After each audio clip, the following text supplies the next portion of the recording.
Warning. This show contains content intended for adult audiences. The language is crass at best and downright insulting most of the time. This is all made for the sake of comedy and poor sophomoric taste. The skits are parodies, and any similarity to real people or stories is purely coincidental. Any insults hurled at any one human is made in jest. We're just covering our bases for when one of you skins your knee on an internet insult. We love you. Again, this is all a joke, whether you laugh or not. Not just the show, but this waking existence. The great cosmic giggle. Try not to take it seriously. 15 seconds. Guidance is internal. 12, 11, 10, 9. Ignition sequence start. 6, 5, 4, 3, 2, 1, 0. All engine running. We have a liftoff. Liftoff on Apollo. Now, I'm sure that most of you know the old story about the astronaut who went far out into space and was asked on his return whether he had been to heaven and seen God. And he said yes. Greetings, ladies, gentlemen, non-binaries, and sentient artificial intelligence. Join us on this journey to find the others. Because no matter where we find ourselves in this multiverse, the act of existing is all too familiar. Guys? Is anybody out there? Hello? The mushroom has a tremendous problem-solving ability. Herb is a plant. Herbs are good for everything. As we look across this great expanse and stare at the stars, we can't help but be reminded these lights, though we're seeing them all at the same time, happen across a multi-billion-year delta. Some of those fires burned millions of years ago, some billions, but all of them happened so we could experience them in this one singular moment. They called us scouts. They called us seekers. They called us Hoosier. But we were destined to question every.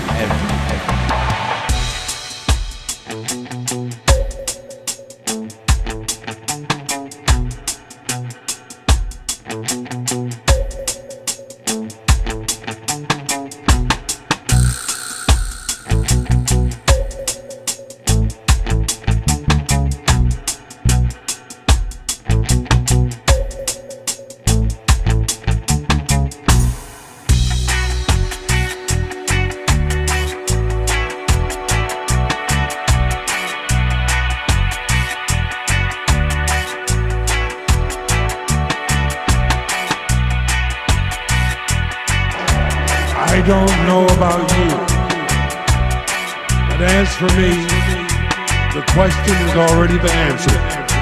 Should we be here? Yes.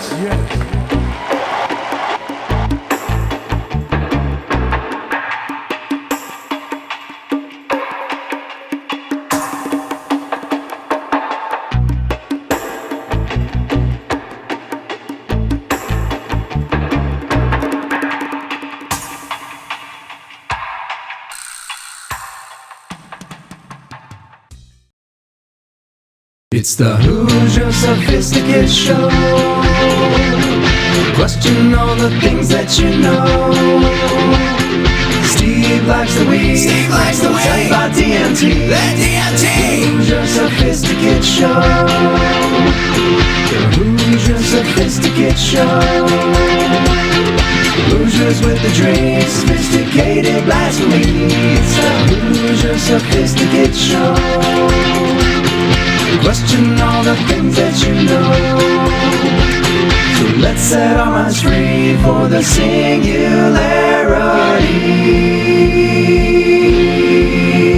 It's the Hoosier Sophisticate Show. The Hoosier Sophisticate Show.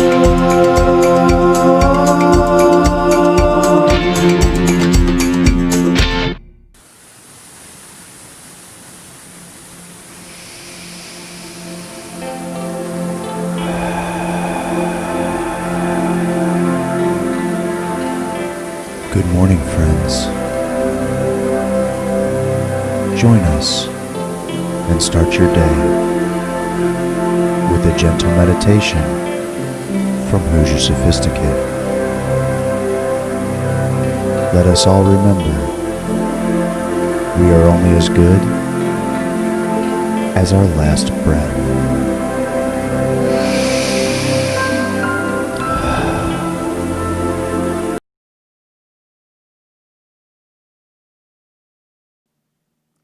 Good morning. We're going to start the day with a little guided meditation from the powerful and wise Osho. Please let me know if this sounds okay coming through to you. This is a guide to letting go. Close your eyes and consciously relax your body. Let your body completely relax as if there is no life in it. Draw all your life energy deep inside. Ask all your energy to retreat within and leave the body relaxed. Go on relaxing the body completely. Go on loosening it. Feel that the body is relaxing. The body is relaxing. The body is relaxing. The body goes on relaxing. It goes on dying. It goes on dying. You are slipping inside. The consciousness has slipped within. There where life is. Let go. Let go of the wave and be one with the ocean.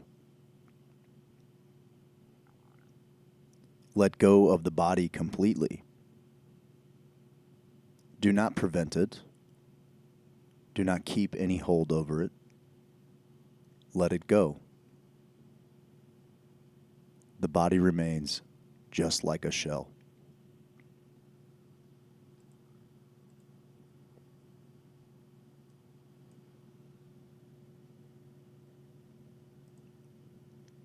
The breathing is calming down.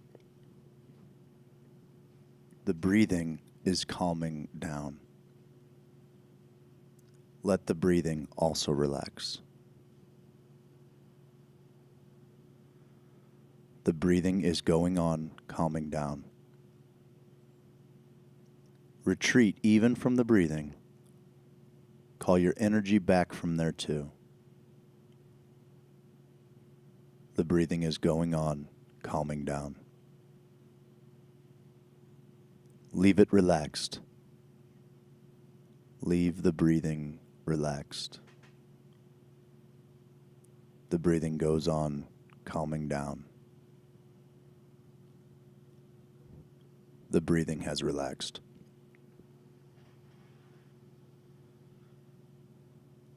Leave the thoughts also. Move back from them too. Move further back from them. The thoughts are relaxing. The thoughts are relaxing. The thoughts are relaxing.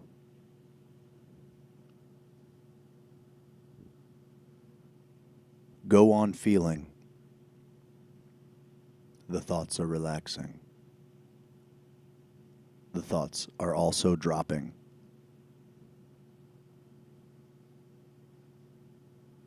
You have moved further back. The thoughts are going on, calming down.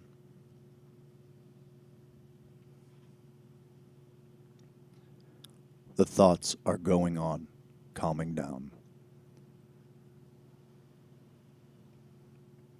The thoughts have calmed down.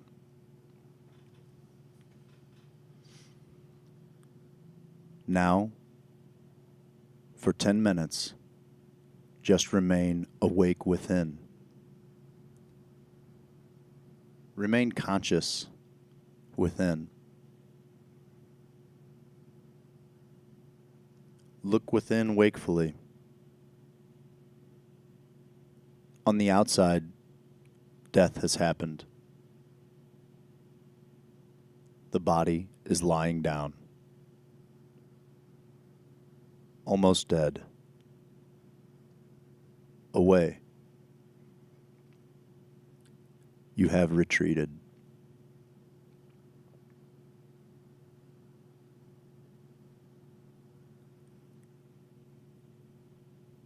The consciousness has remained lit like a flame. You are only a knowing, only a seeing. Remain just a watcher. Settle in the seeing.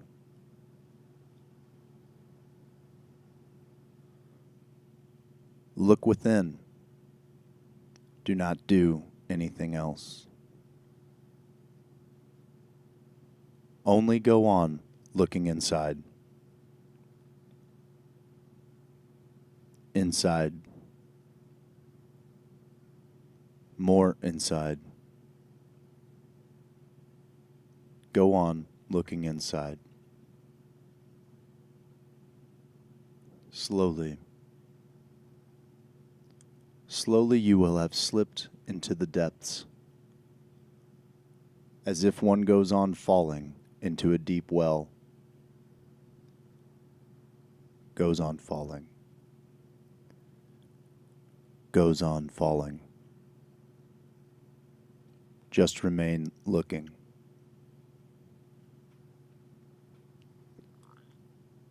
Slowly, slowly, everything will turn into a void.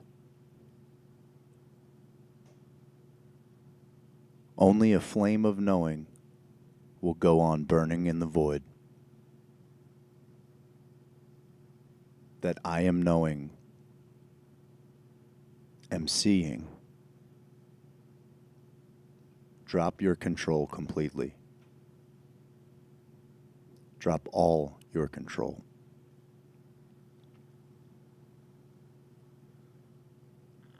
Drown in the depths and go on looking. The mind will go on quietening.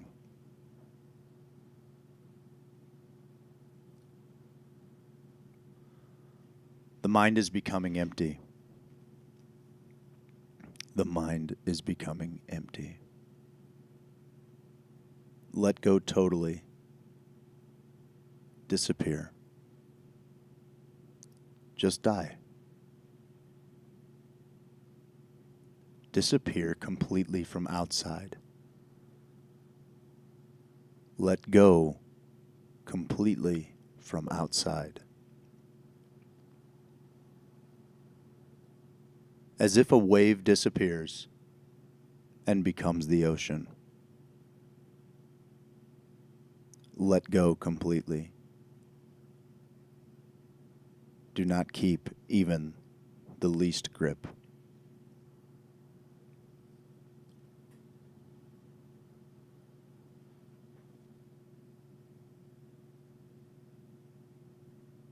The mind is becoming empty. The mind has become completely empty. Only a flame has remained burning. A flame of knowing, of seeing. For all the rest, as if death has happened. The body will be seen lying at a distance. Your own body will be seen so far away. Your own breathing will seem to be so far away. Inside,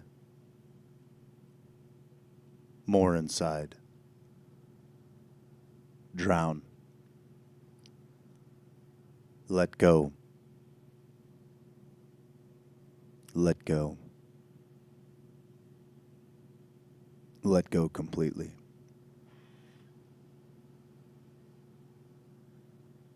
Become a void.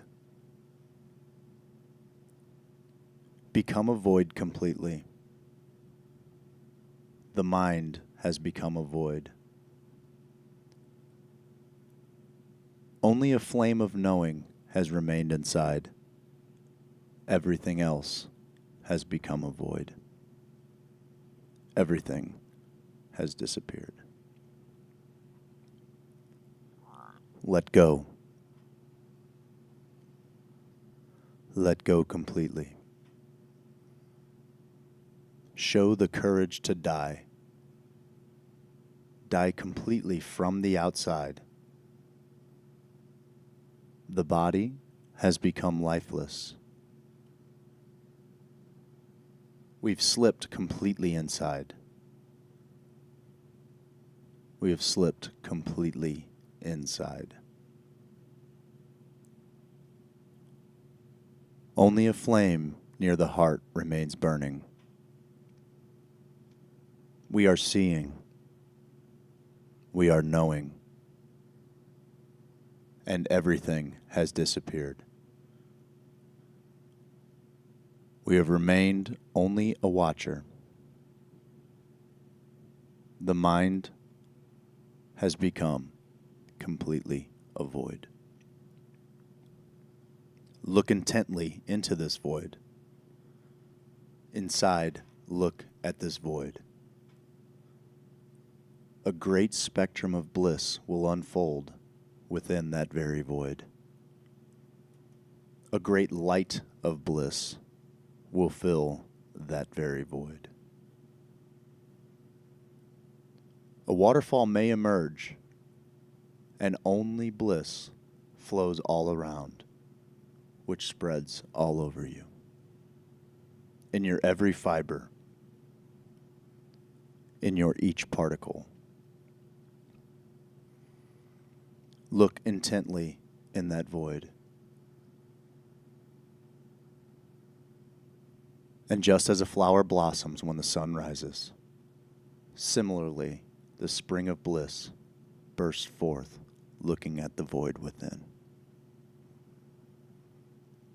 Only the bliss prevails all over, all around. Look. Look within. Let that spring burst forth. Look within, as if the fountain of bliss opens up and bliss abounds all over. Now, take a few deep breaths. The breath will appear to be far away. Slowly take a deep breath. Keep watching the breath. The mind will become even calmer. Keep watching the breath. The mind will become even calmer. Slowly take a few deep breaths. Slowly take a few deep breaths. The mind will become even calmer. The mind will become ever calmer. Now take a few deep breaths and gently come back. Open your eyes slowly. Stretch. Wiggle your toes and fingers. And be fully back, feeling rested and at peace.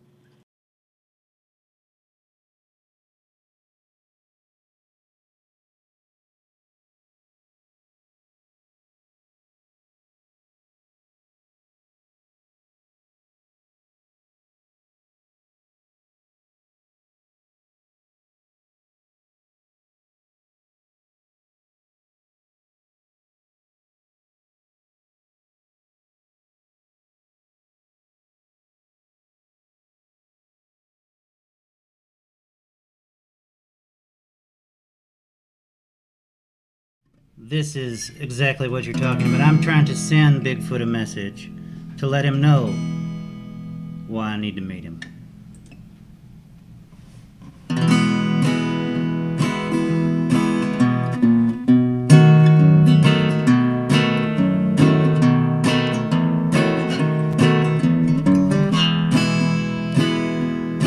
My fans all call me Bigfoot Willie Jr. 'Cause Bigfoot Willie Sr. is my paw. Mama's name, it ain't the same. Her name is Shirley. And she's in prison due to running with the law. You see me, my ma and pa, we was in business. The business of tracking a Bigfoot down. The feds, they say our business wasn't honest. So they cuffed my mama and dragged her butt downtown. Bigfoot, I know you're out there, can you hear me?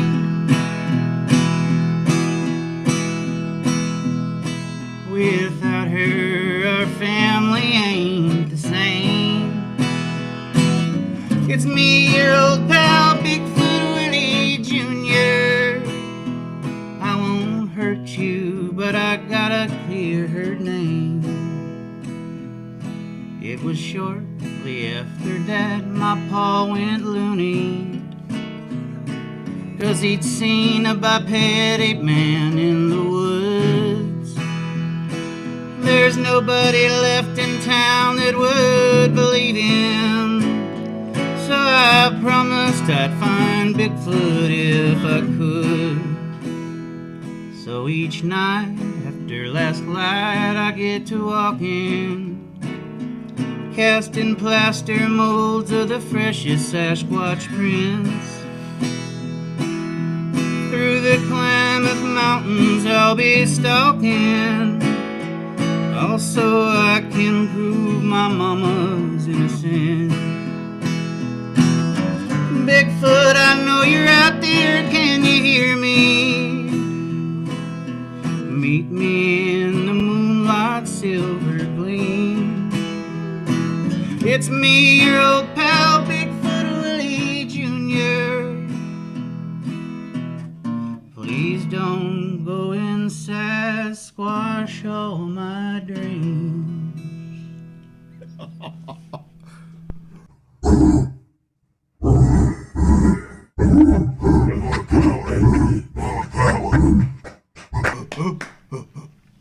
That was tremendous.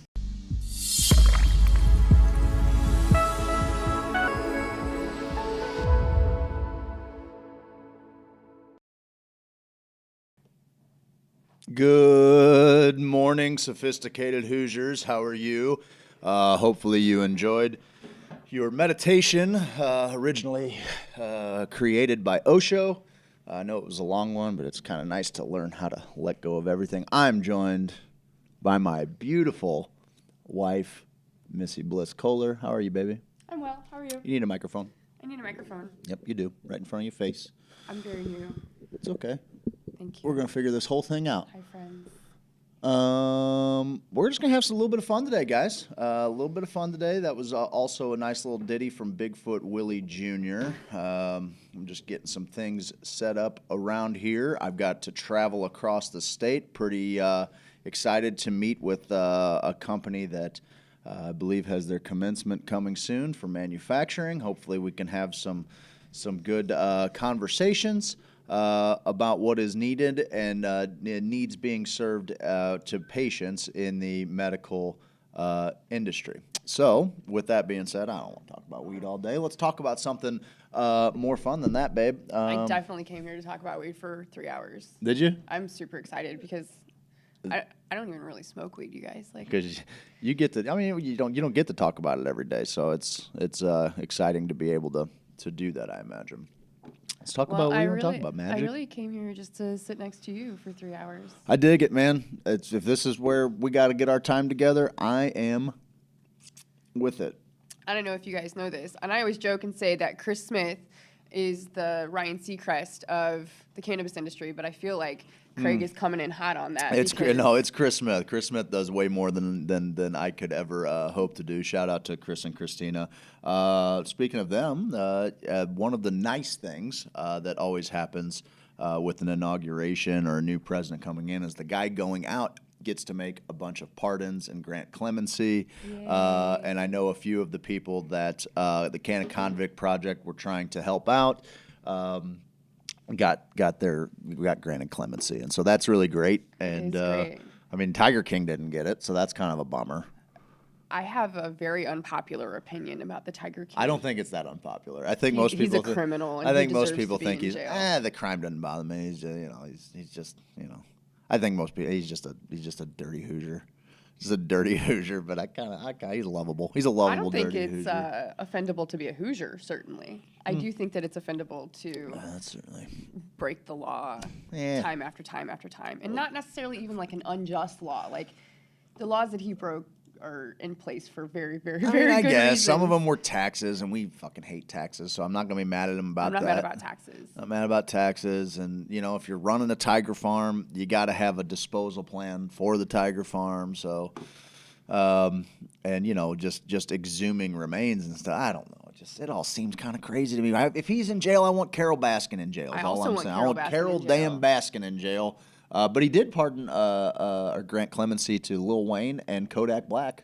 No shit. No shit. What did they do? They had federal firearms charges. Oh, yeah, okay. Yeah. I'm a big Kodak Black fan. I'm kind of not really on the music side of things, but I will say that one of the things that is a side effect of being married to you is that I am a staunch libertarian at this point, right? Well, sorry about it. I'm sorry. I also use the word staunch now, so there's that. That's not because of me. That's certainly not because of me. Babe, I want to have some fun today. I want to talk about it's I won't make that joke. Basically, I'm here because I never get to see my husband, and I have an opportunity to sit next to him for more than 10 minutes while he's working. So that's what I'm doing. That's what I'm doing today. I put on lipstick today to impress you guys. I'm not sure if it's translating. You know what? I'm gonna light this bitch up like Ebbets Field. How about Are that? you? Yeah, sure I am. Ebbets Field? Baseball all the time. That is very bright. Yeah, it's gonna take a minute to adjust to the cam. It's like the surface of the sun. How do you guys do this? Some people just ain't cut out for life in front of the camera. I am not cut out for life in front of the camera, actually. Bullshit. So, anywho, I was gonna say it's not often that I get to be joined by someone smarter than me, and so it's kind of fun to be able to do that. Shots fired. I want to talk about all the stuff that you're better than me at, which is a lot. Okay. You talk about I want to talk about magic. I want to talk about relationships. I want to talk about anything that the crowd wants to talk about. Missy is a Bodak Yellow fan. Yeah, that's a fact. I am a Bodak Yellow fan, and only the true Hoosiers know that about me. Thank you. Yeah, that's true. I'm catching some flack for my support of Joe Exotic. Who is giving you? I think Jessica, and it's fair. It's fair. I don't know. Jessica Exotic is upset about. Well, it's because she's actually Carol Baskin. I see. That's why she didn't want me supporting. Jessica, what? How's your daddy doing, babe? Is he feeling okay this morning? It looked like her dad, in less than 24 hours, was walking around and doing his whole thing. So we will continue to shower him with. Allopathic medicine is amazing. With love. Yeah. Surgeons. Yeah, that's wow. Something that, as much as we talk about alternative healing modalities and plant medicines and things like that, and some of the frustrations attached to allopathic medicine, I mean, we certainly have to, we're living longer than we've ever lived before, I mean, Certainly. we've figured a lot of stuff out with the allopathic path. So yeah, that's awesome. I'm glad that I'm glad that Daddy seems to be feeling a lot better. So. I love that in our group of friends, all of our parents belong to all of us. Yeah. I love that about our group of friends. For sure. I mean, not to mention, you and I, we got a whole new dad.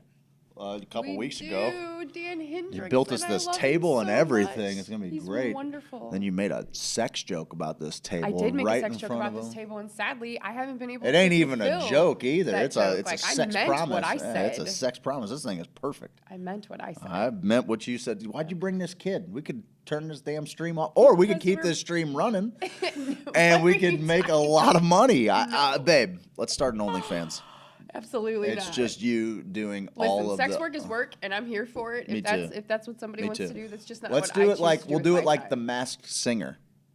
Then but it'll Like, just be like the Phantom of the Opera. No, we'll just both wear masks so people can't possibly, and we'll have to cover up our I was tattoos. gonna say I'm heavily tattooed. We'll cover up our they got makeup we can cover up. Sure. And then they'll never know. No one will have They any will idea. ever know. Okay. See, they're saying do it, man.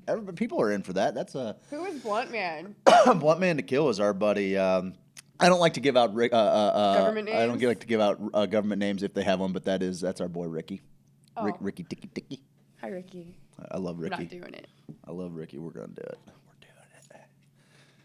Money's starting to start flowing in here. We're gonna have to start making some. 38 years without doing things like that. I can make it another 38 years. No without doubt. doing If things I like wasn't shooting porn in my 20s, then it's over. It's over for me. But it seems like it's a little bit more accessible. But then I had to fly out to California and make a whole thing. Why would you have to fly to California? Yeah, because that's where all the information money. I'm saying, now we could do it easily. That's why I'm suggesting we do. Back then, it was kind of a whole thing. You had to go find yourself on a.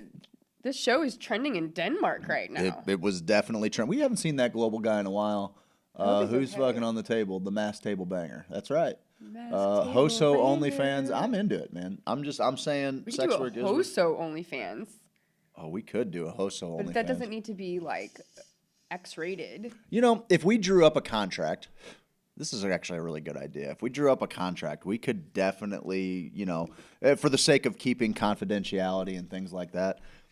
I think it would play. I'm all about the dude. I'd be down. Non-disclosures. I'm down for non-disclosures, but also confidentiality as far as who these different masked bangers are. I gotta think that our community would be down to watch each other in multiple ways. This is how we fully become a cult. This is how you become a cult. This is dangerous You're territory. right. You're right. You're right. One day when even suggest it because somebody's gonna fan out. One day when they make the documentary, it is kind of funny that clip this exact moment. When that joke was was trending the hardest. About maybe a sex cult. Well, I mean, it was kind of funny. Funny, but also slightly disconcerting. It was Jackie that started that. Of all the sweet, lovely... Jackie started them? Jackie started I don't believe that's true. It is true. Okay. I believe you. Can confirm. So, with that being said, I got to think that this group would watch it. And of all the jokes we made about it, there was a time when it seemed like fairly regularly people were like legitimately asking before coming to the parties, like what they should bring. There were a handful of times where I had to talk people down off a ledge. Yeah, I get it. I know that you guys brought this industrial sized bottle of lubricant and all of these condoms, but if you want to use them amongst yourselves, please go right ahead. Yeah, no doubt. No need to put a pineapple on your table at this party. I mean, if you'd like to, you can. I mean, I'm not going to keep you from trolling the waters. There might be other Hoosiers there that are interested in doing such a thing. Yeah, but it's not like it's not. Guys, no, you'll find that I like to put my wife in situations where she's like, "Hang on, wait a second, hang on." No. I need this is the gun driving crazy. You got yay for obsessive compulsive. If you're gonna be a little wonky, that's the best way to be a little wonky. Be a little wonky. We got a new president. Everything is great. Everything's fixed. It was funny because I saw my memories from the inauguration 4 years ago, and I said, hey, after, the reverend and the bishop and, all these people get done praying, what are the chances that we get a shaman up there to lead us in a drum circle and ecstatic dance? Let's do it. And someone's like, did you not see the dude that stormed the Capitol a couple of weeks ago? And I'm like, oh, I guess I did. Yeah. I guess I did. I do. I have this aversion, babe. I have a really hard time with I'm not all that big on like the misappropriation of culture. Like, I feel like you can't really work towards amalgamation and a total melting pot, and then also like, lambast people that celebrate other people's cultures. But also, I'm kind of allergic to like suburban white guys calling themselves shaman. Even the ones that have done the work. Like Hamilton Souther is one of the most popular shaman in the world. His name's Hamilton Souther. I have a very specific opinion about this. Once again, an unpopular opinion. But if, like,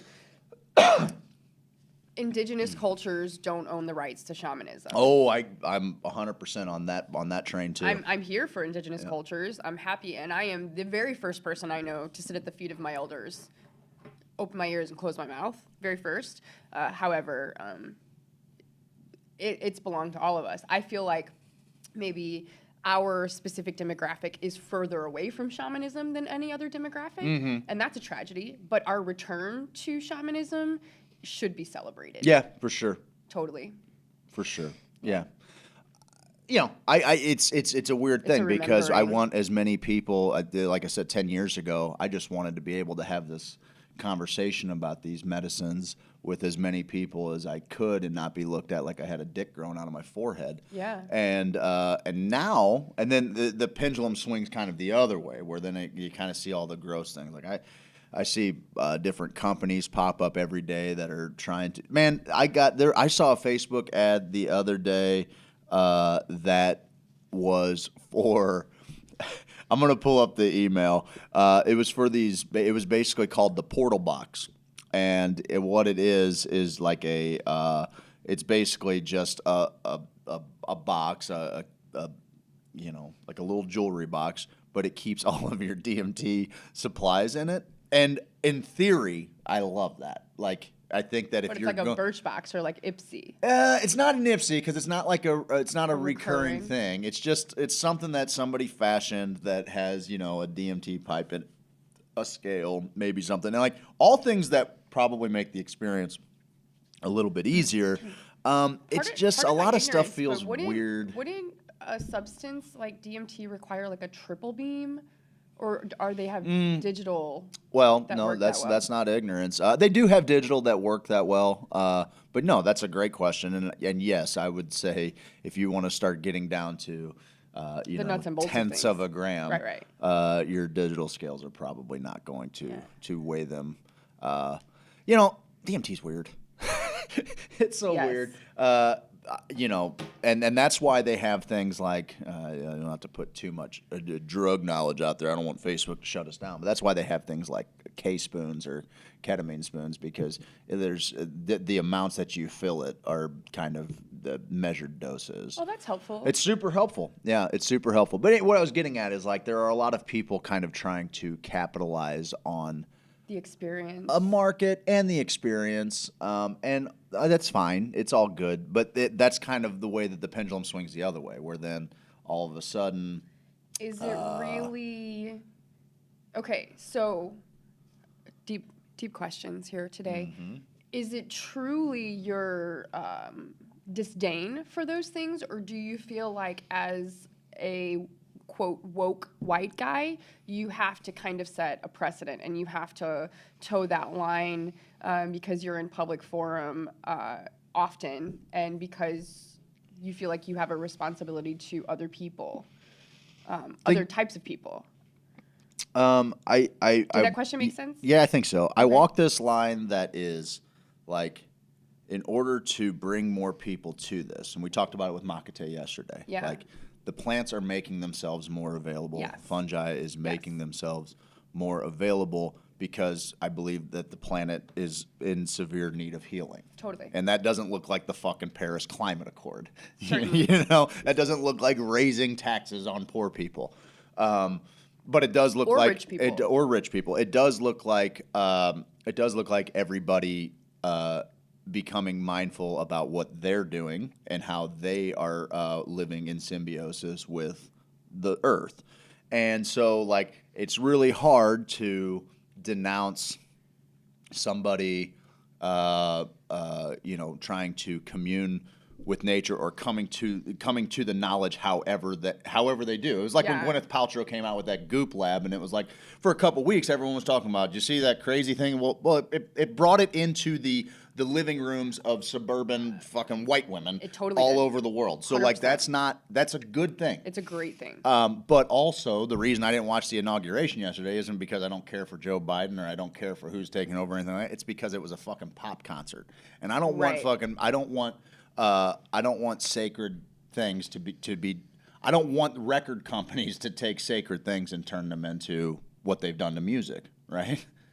Does that make sense? Like I don't want things like that to be capitalized. And it has. It already has in the jungle. People travel down to Peru, and that is a huge part of their tourism. There are pop-up shaman all over South America that offer this experience to unwitting or naive,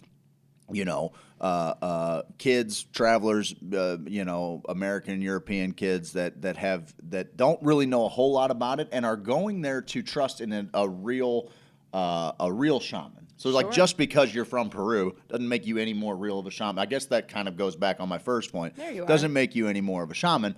However, and that's also why that's also why it is.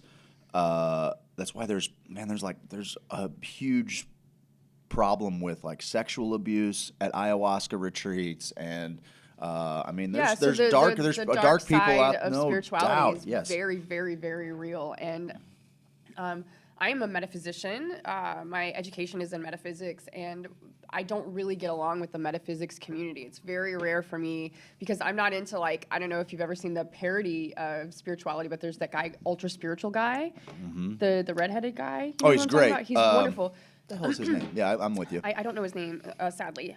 However, J.P. Sears. Thank you very much. And so when I have all that knowledge pop off, does that make you totally bones me up, babe? Bone you up? Yeah. Cool. It does bother me when I see people talking the talk but not walking the talk. And so when I'm like this weird amalgamation of a spiritualist, but I love the third dimension. I love steak, and you know what I'm saying? Like I'm very much a Midwestern woman. Ope, indeed.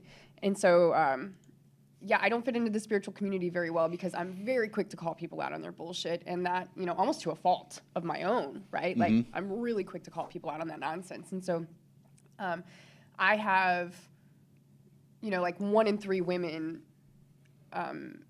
are abused in their life, sexually abused. And so when, we get super mad at the Catholic Church for hurting children, and that's disgusting, and it's very sad. But that happens in all religion. It happens in Kundalini yoga. It happens when one person has too much power. And so I'm very quick to say, you are the guru. Your heart knows the way. And I believe that we do need teachers and guides along our paths, certainly.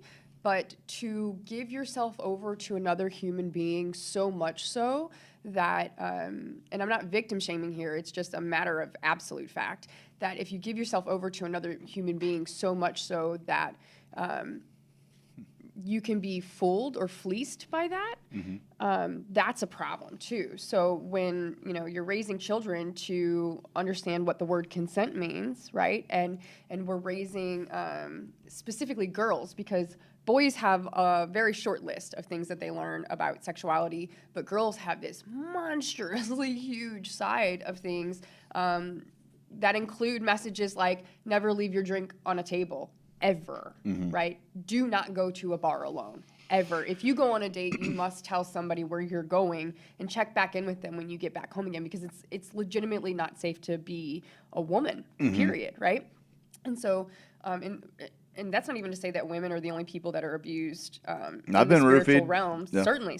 Sure. And so I think that you have to temper yourself. Temperance is so important, and you have to, I suppose it's about learning how to think instead of what to think, right? And so if your internal flag is flying, if you're getting a flashing red sign and you don't pay attention to that, that is a spiritual incongruency within yourself, and no one else can tell you that you did the wrong thing or you did the right thing, but you very well know within yourself what is correct and what is incorrect, right? And then we have to lean into I want to take like Yogi Bhajan, right? And the Kundalini yoga people. They're a beautiful people, and the religion itself is beautiful, and the practice itself is beautiful. And he fully manipulated hundreds of women, and many of them report being very happy That he did.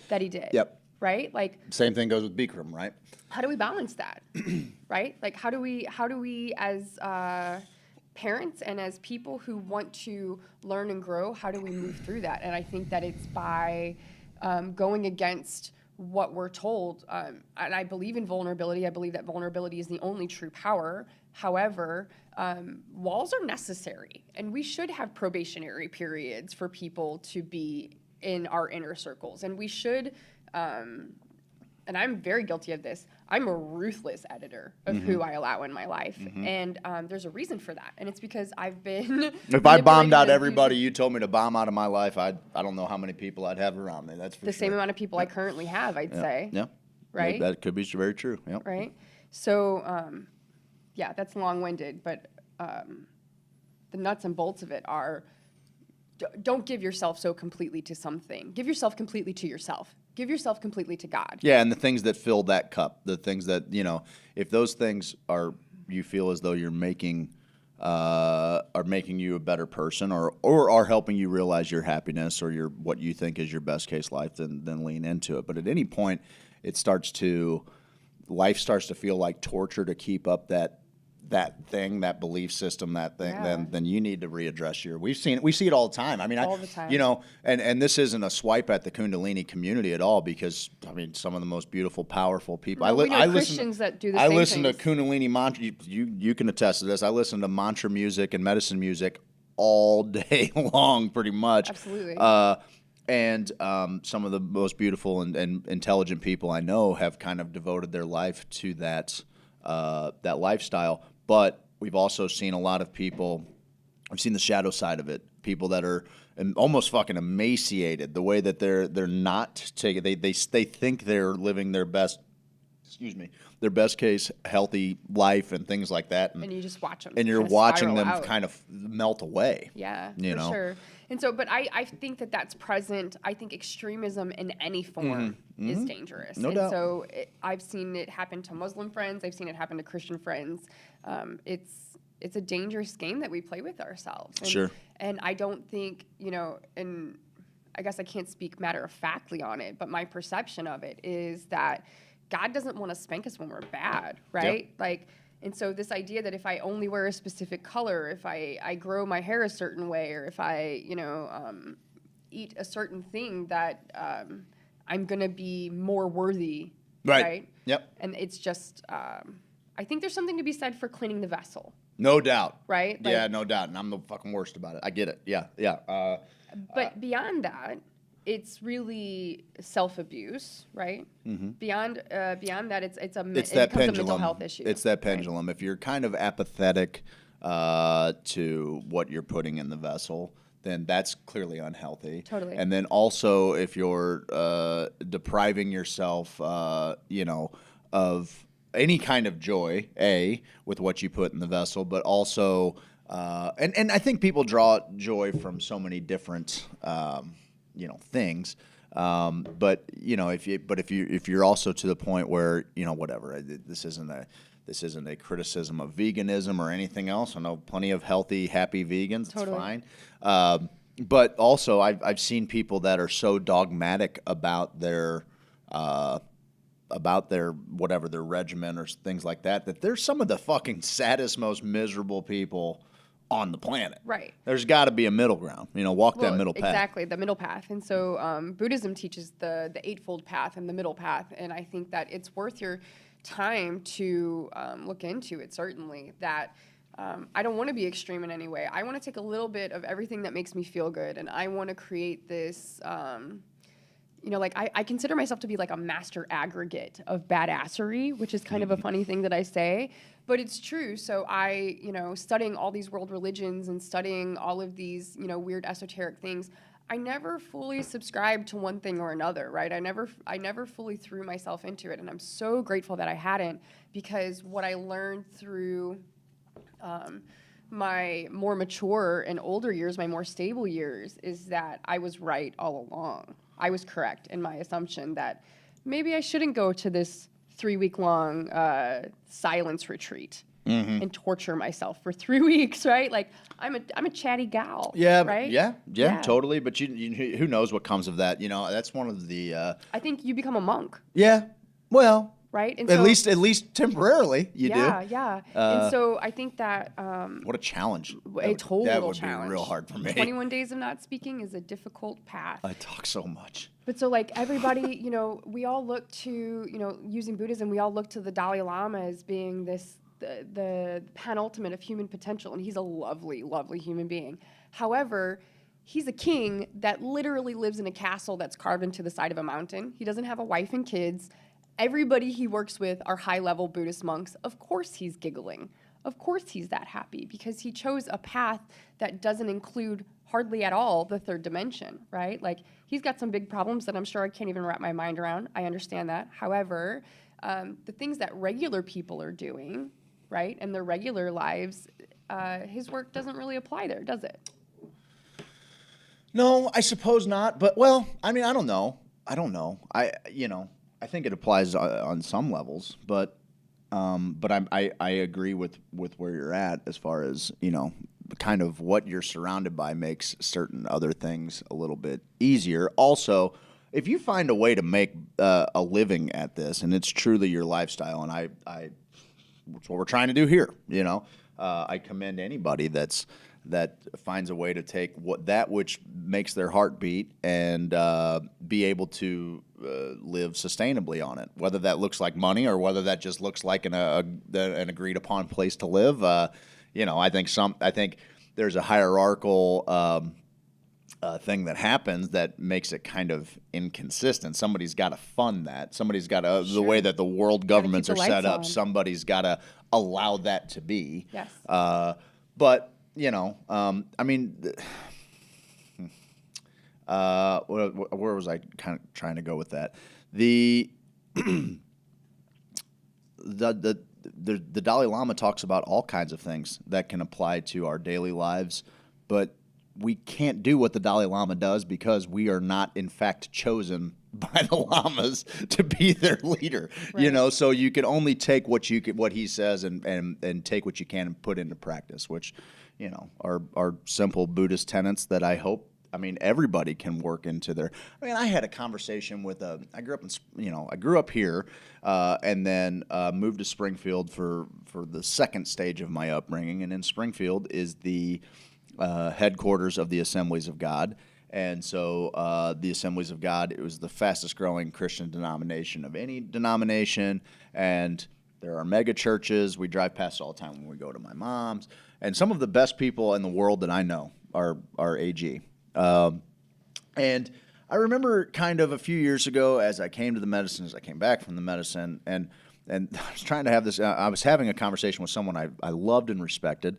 And I'm like, you know, Buddhism doesn't have to. Buddhism it doesn't require you to be a heretic in order for you to adopt. Buddhism doesn't have a god, right? In order for you to adopt Buddhist principles, certainly, you know, and to apply Buddhist teachings to your life, and they were so allergic to that concept, totally, because it's just a philosophy. It's not a religion at all. They think that it is. You know, it flies in in the face of, you know, the first commandment or whatever, and you're right. And because there isn't a God that eventually, as you follow that path down and realize that you are God, you know, that's a hard one for them to hear too. But we don't disclose that information till later. But even though their book says it constantly. Yeah. So, no, he's not hiding in the back. He's not hiding in the back. And the reason why he can't comment is I don't think you have a Twitch account as yourself, bud. So, anywho, so we've got, you know, that flies. We talked about that yesterday with Makate as well. Like the idea of if God is omnipotent and omnipresent, then he is in us and we are in him. And if that's the case, then, by proxy, we are God. And that is something that people that have been brought up, and some of the smartest people too, I mean, theologians, but, your theology degree is only as good as how broad of a spectrum of religion it teaches. If it only teaches you deep in this one teaching, that's fine. You're going to be the master of that thing that you believe, and that all of these other people that think like you believe. But it really doesn't qualify you to have a connecting conversation of my son's wearing the shaman mask that I was wearing the other day. So I had. He looks like a straight up devil. And he's just smiling. He looks like boy. He looks like a wildling from north of the wall. He is a wildling. Certainly. Anywho, but it doesn't really prepare you to be able to have this conversation with a bunch of other people who you are actively coexisting with. Mm-hmm. And even though you believe in creation versus evolution, you're also co-creating with. And so, there really isn't room for you to be so well studied. And whatever it is that you believe, please learn as much about it as possible, but do so with the hopes of being able to teach someone else. Yeah. That wants to learn. And so, that's... Do you want to know a fun fact about the Dalai Lama? I want to know all the fun facts that you know. He has a degree in quantum mechanics. I believe I can't remember what, I believe the Pope has got a doctorate in chemistry or something. That's really cool. Degree, let's see this. And the Dalai Lama is famously quoted for saying, if science shows us something different than what I'm currently teaching, then I'll change my methods, right? He's very open to, he's very open-minded, I would say. Okay. Yeah. Our son's just roaming about. Yeah. Okay. I am, he holds an advanced degree in chemistry, so he doesn't have a doctorate. But still. Still pretty fucking cool, right? Could you imagine the Pope making your DMT? Can I imagine the Pope making my DMT? I think that would be really cool. Yeah. That would be awesome to find out that. If there were names of strains of DMT like there are for cannabis? Like the Pope's slippers or something? Yeah, that'd be pretty cool. Because he's got those red slippers. Yeah, those are, I believe they're Marneldo Zegna shoes. Why do you know that? Because I'm a weirdo, baby. I'm such a weirdo. They might be. You want to tell me you can't remember to pick your socks up off the bedroom floor? That's a different game.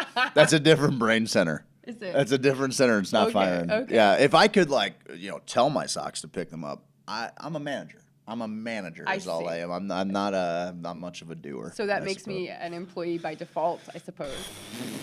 Yeah, but that's a weird cycle because you're the boss. You're the one running the show. I just got to talk to the people below me. That's all. See. Delegate down. Make sure that, delegate everything away. That's what I'm trying to do. I'm just trying to get other people to do what needs to be done. My father-in-law has a famous quote that says, "The world falls apart at $15 an hour."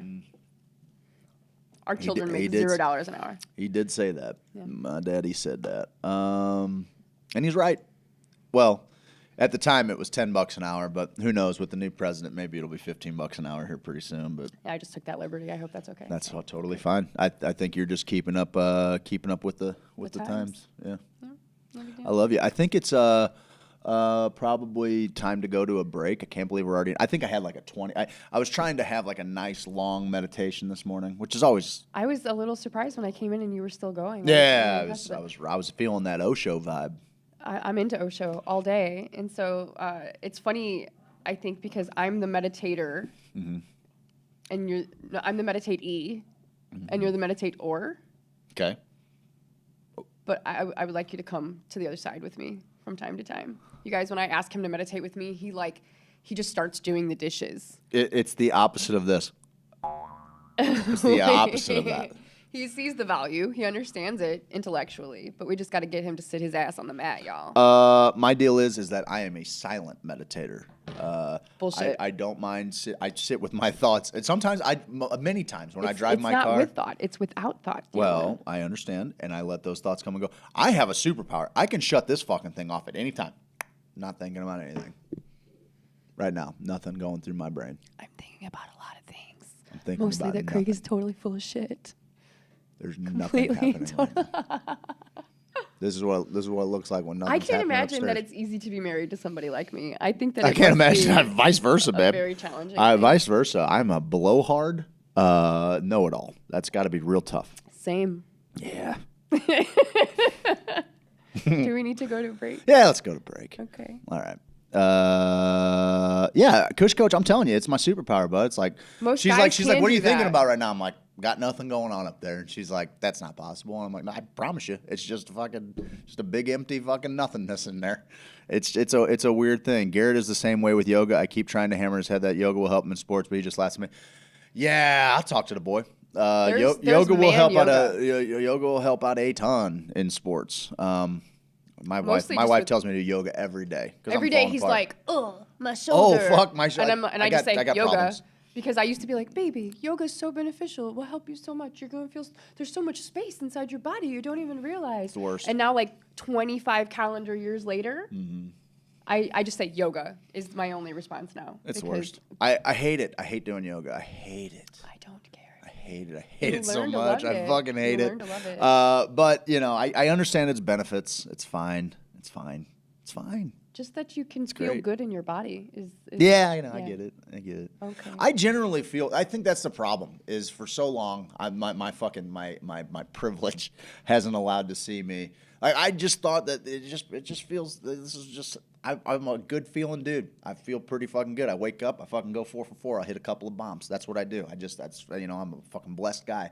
Pretty athletic, pretty nimble, pretty agile, and. I'm sure some of it has to do with me carrying 50 extra pounds on my frame, but also, I've just even 50 pounds or not, you still even as I've gained weight, like I just get up, and I go out run fucking a little fit guy. I'm like, if we want to fucking line them up, you want to run for pinks, you want to race? Let's race. That was the deal for the longest time. Take up kung fu, Craig. I think I fucking might, except you want to fucking catch those hands, Kush Coach? I don't fucking think so, bud. You can't. They're already registered weapons, pal. Hey, I got news for you. Kung fu still isn't yoga, gentlemen. It's martial arts are kind of yoga. No, it's not. Kind of a little bit. Not even close. A little bit. Not a little bit of yoga. Not at all. You got to be flexible. You got to fucking. I feel like I'm the subject matter expert here, and you're. You got to get your mind right. You got to get some moves going. I've done yoga actively since I was 15 years old. Yeah. Yeah. You're right. Okay. I'm getting some THCV gummies this week. Yum. Supposed to be an appetite suppressor. I'll eat the shit out of some appetite suppressor THCV gummies. Guys, let's go to break. What do you think? Tai Chi's like yoga. No, it's not. We're just moving energy. Tai Chi is just very slow martial art. It is a moving meditation. This guy says it's attack yoga. Scott actually does yoga, though. Yeah, whatever. I don't care. I seen it. I don't care. I don't give a shit. I don't care what he does. I care very much. I care what he does. I love him. He's my little brother. I love him very deeply. I'm gonna go to break, and we're gonna test this table out, and we'll see you guys in 6 minutes and 58 seconds. Oh.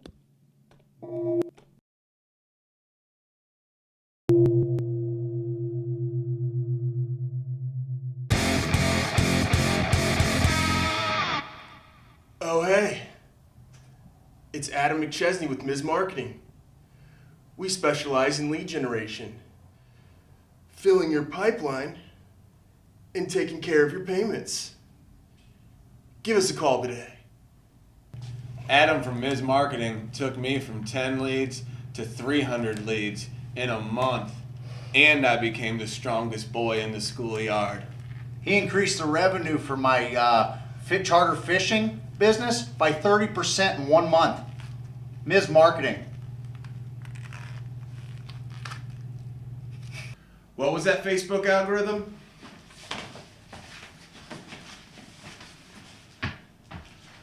What was that Instagram?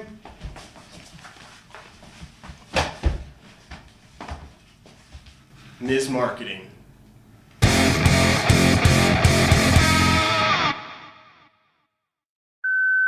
I know it's late, baby, but you got me thinking about my dream home.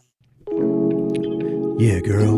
You know, Bungeon Property Group doesn't just sell houses, they sell dreams. You know when the best time to talk about dreams is? In the middle of the night. That's why Bungeon Property Group is famously open 24 hours a day, so you can whisper sweet nothings in the middle of the night. Oh yeah.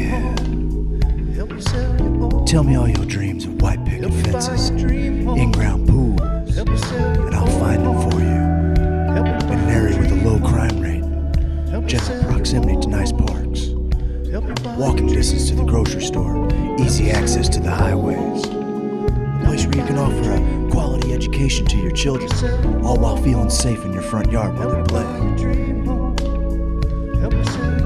Let me talk that dream house talk to you. Let me be your dream realtor. Adam Bondred.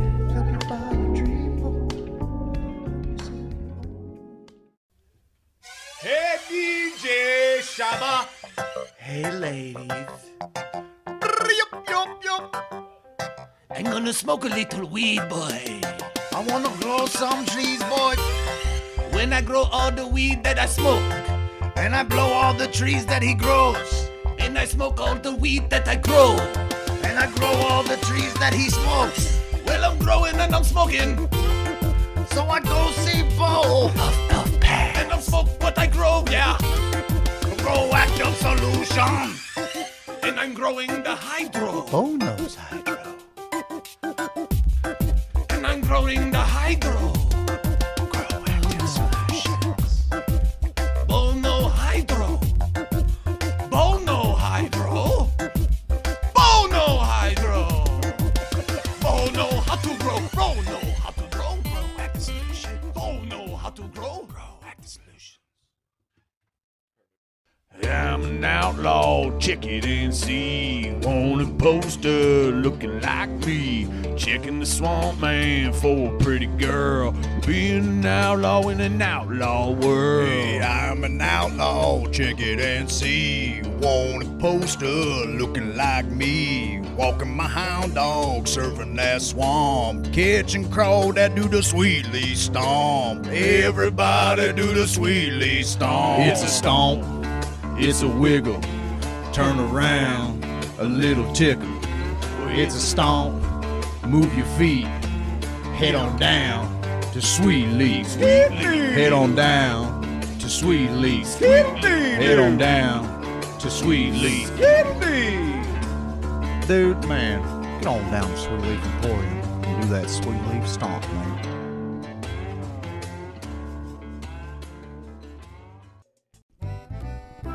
Hey guys, it's me, Kippy the Crazy Koala Bear, and I'm here to tell you about James Carlton Insurance. Kids, quiet down. It's the best. Kids, quiet down and listen to Kippy.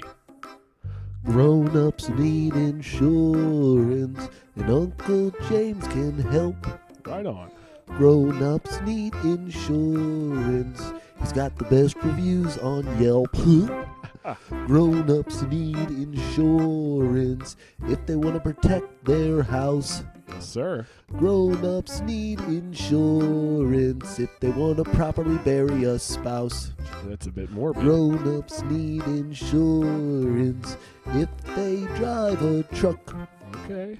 Grown-ups need insurance just so they don't get... Whoa, Kippy, you can't... Well, I was just going to say cannot. get in trouble. Okay, well, it you sounded don't like you want were to going get in trouble. like you were going to say something else. James Carlton, State Farm Insurance. You can find him online at carltoninsurance.net, or you can call him at 314-961-4800.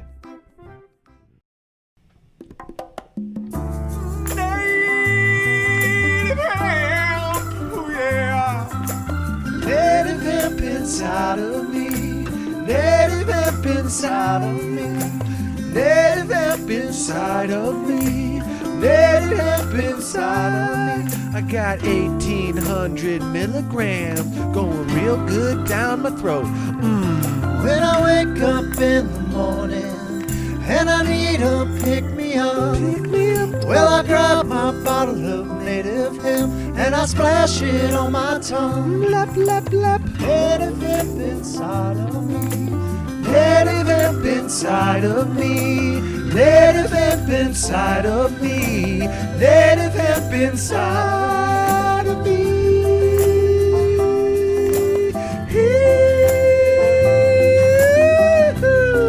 Native hemp extract, available at HoosierSophisticate.com. Enter code HOSO, H-O-S-O, at checkout for an additional 30% off.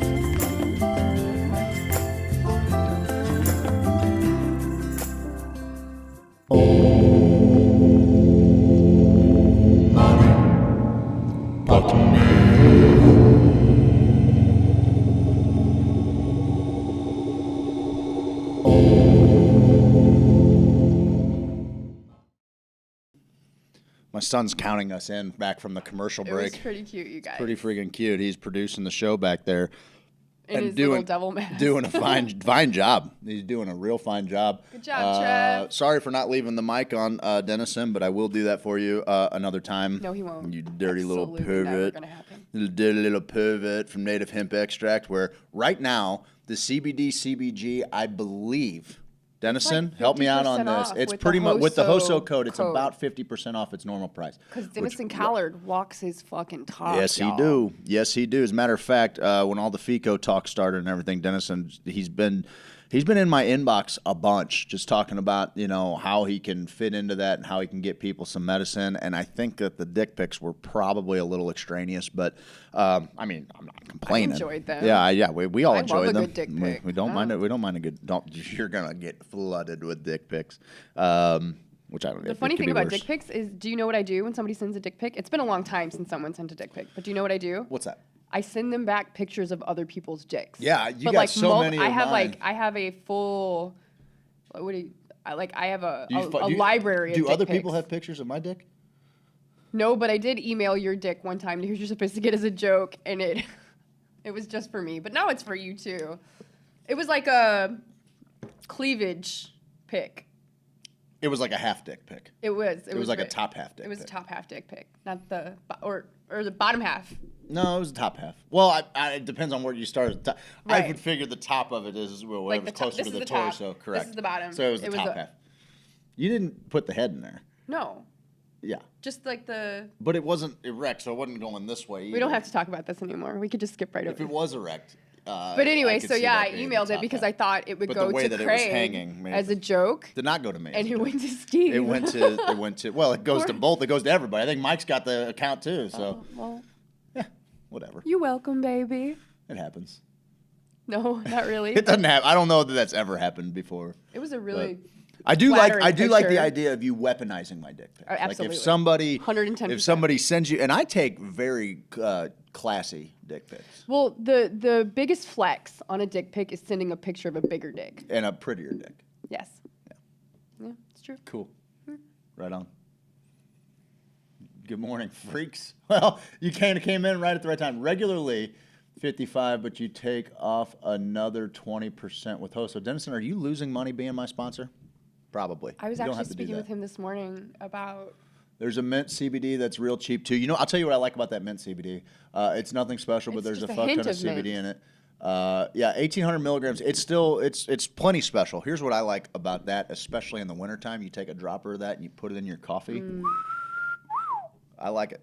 I like it too. I like it. So, what do you want to talk about? You want to talk about? We can talk about relationships. I feel like that's fun. A lot of the people that are along for the ride here got to witness our union making our union official. Coolest wedding ever. I had a lot. Not to pat ourselves on the back, but it was, I'm totally patting myself on the but back. it was the most fun I've had at a wedding Absolutely. ever. And maybe that's because it was finally my big day. I don't know.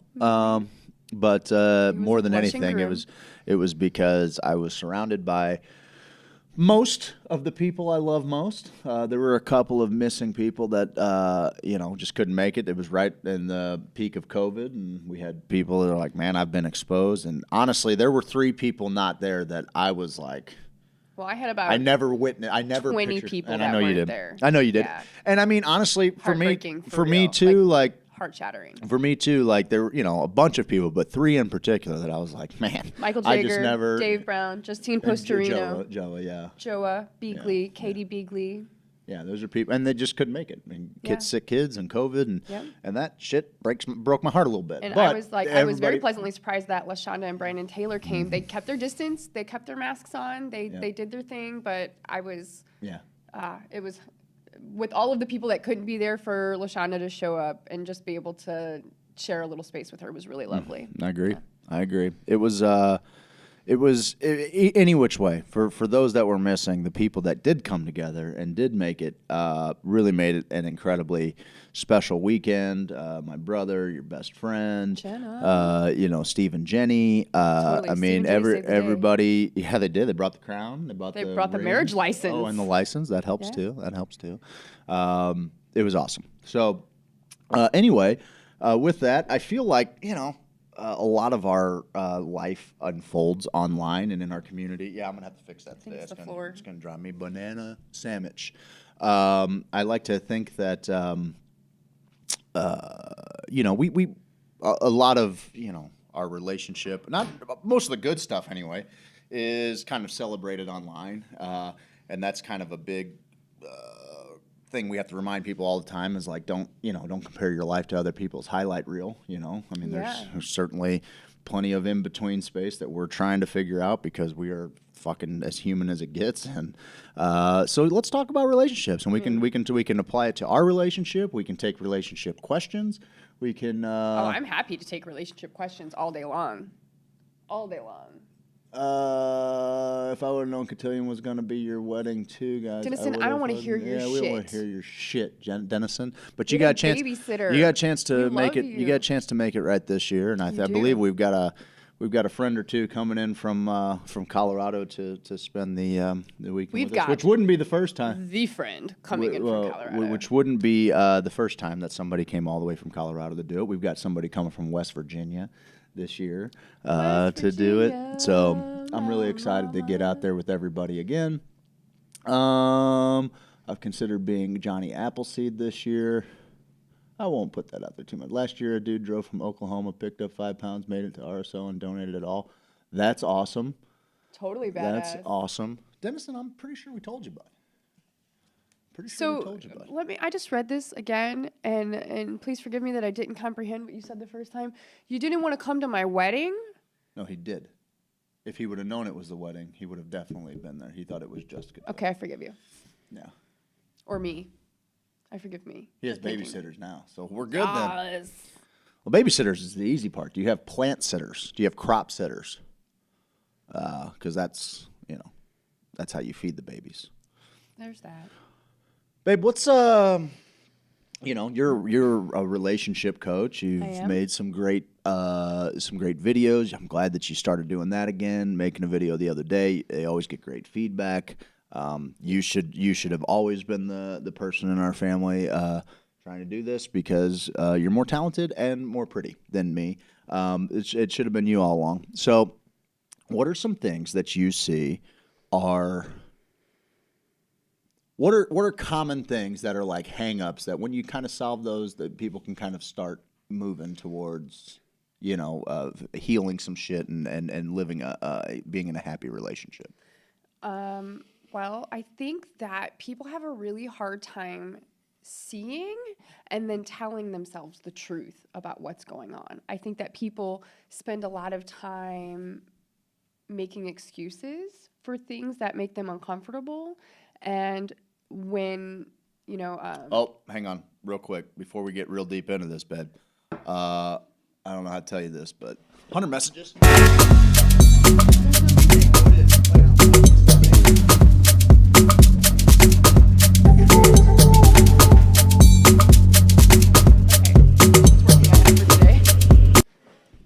I don't have the monitor hooked up here in the studio, guys. So God bless America, there was no music, you guys. It was playing all the way out in the front lobby, but I turned off the monitor today. Thanks for letting us know, Allie and Mike. Okay, back to where you're at. People making excuses. Jen, it was the best weekend ever. Can't wait to do it again. People make excuses. People make excuses. People don't want to see the truth. They don't want to tell themselves the truth. People wait way too long to break up with toxic people, right? Because, we have to, if we have a conversation about marriage, we have to have a conversation about codependency. And so the goal is interdependency. Codependency means I care about your problems more than you do. And that is a recipe for disaster, right? And so I think everyone is abusive or abused until they learn about abuse and they learn to do better, even if you come from a happy family, right? And especially if you come from a happy family, because then you've been deluded. It's a delusion into thinking that marriage is easy or marriage is somehow not work. Effortless, Yeah. right? And it is marriage in all forms. Even in business or in friendship, we have these same tenets that apply, right? And so I think that having somebody who is willing to tell the truth to themselves, and then second step after that is action, right? So people say that knowledge is power, but that's absolutely false. Knowledge plus action is power. Yeah. Knowledge is important. It's one half of the equation. Oh boy, howdy! Did I had a quote that I posted last night by my, I don't know if he's my favorite president, but he's top 3 for me, which was Calvin Coolidge, and he's very underrated. People don't celebrate him enough, but he was great. I'm gonna see if I can pull it up here. Nothing in this world can take the place of persistence. Talent will not. Nothing is more common than unsuccessful men with talent. Genius will not. Unrewarded genius is almost a proverb. Education will not. The world is full of educated derelicts. Persistence and determination alone are omnipotent. The slogan, "Press on," has solved and always will solve the problems of the human race. It's not enough to be smart. It's not enough to be talented. It's not enough to just to be good or to say good. You got to do some shit. It's not enough to know that meditation is good. You have to actually sit your ass on the mat, don't ya? Don't ya? This is my kink, guys. My wife comes on. I have a master's degree in being right, you guys. My wife comes on to a little live cast and just berates me and embarrasses me in front of my friends, and I am having a real hard time. So marriage, though, I think before you ever get to a place where you ask somebody to marry you or you're signing any kind of legal documentation, and please know that I learned this the hard way. Please know that I am not on some, pie in the sky, looking down my nose platform here. I absolutely had to be drugged through shit to get to this place. Just putting it out there. So before you ever get to that place, I think being friends. Okay. First. That helps. Sexual attraction, absolutely important. Sexual chemistry, super important, right? Communication and comprehension skills, super important. But first, do we like each other? Like, I often tell you, I like you. And you're like, I love you too. And I'm like, no, but I like you. Yeah, sure. Right? Like, as a person, right?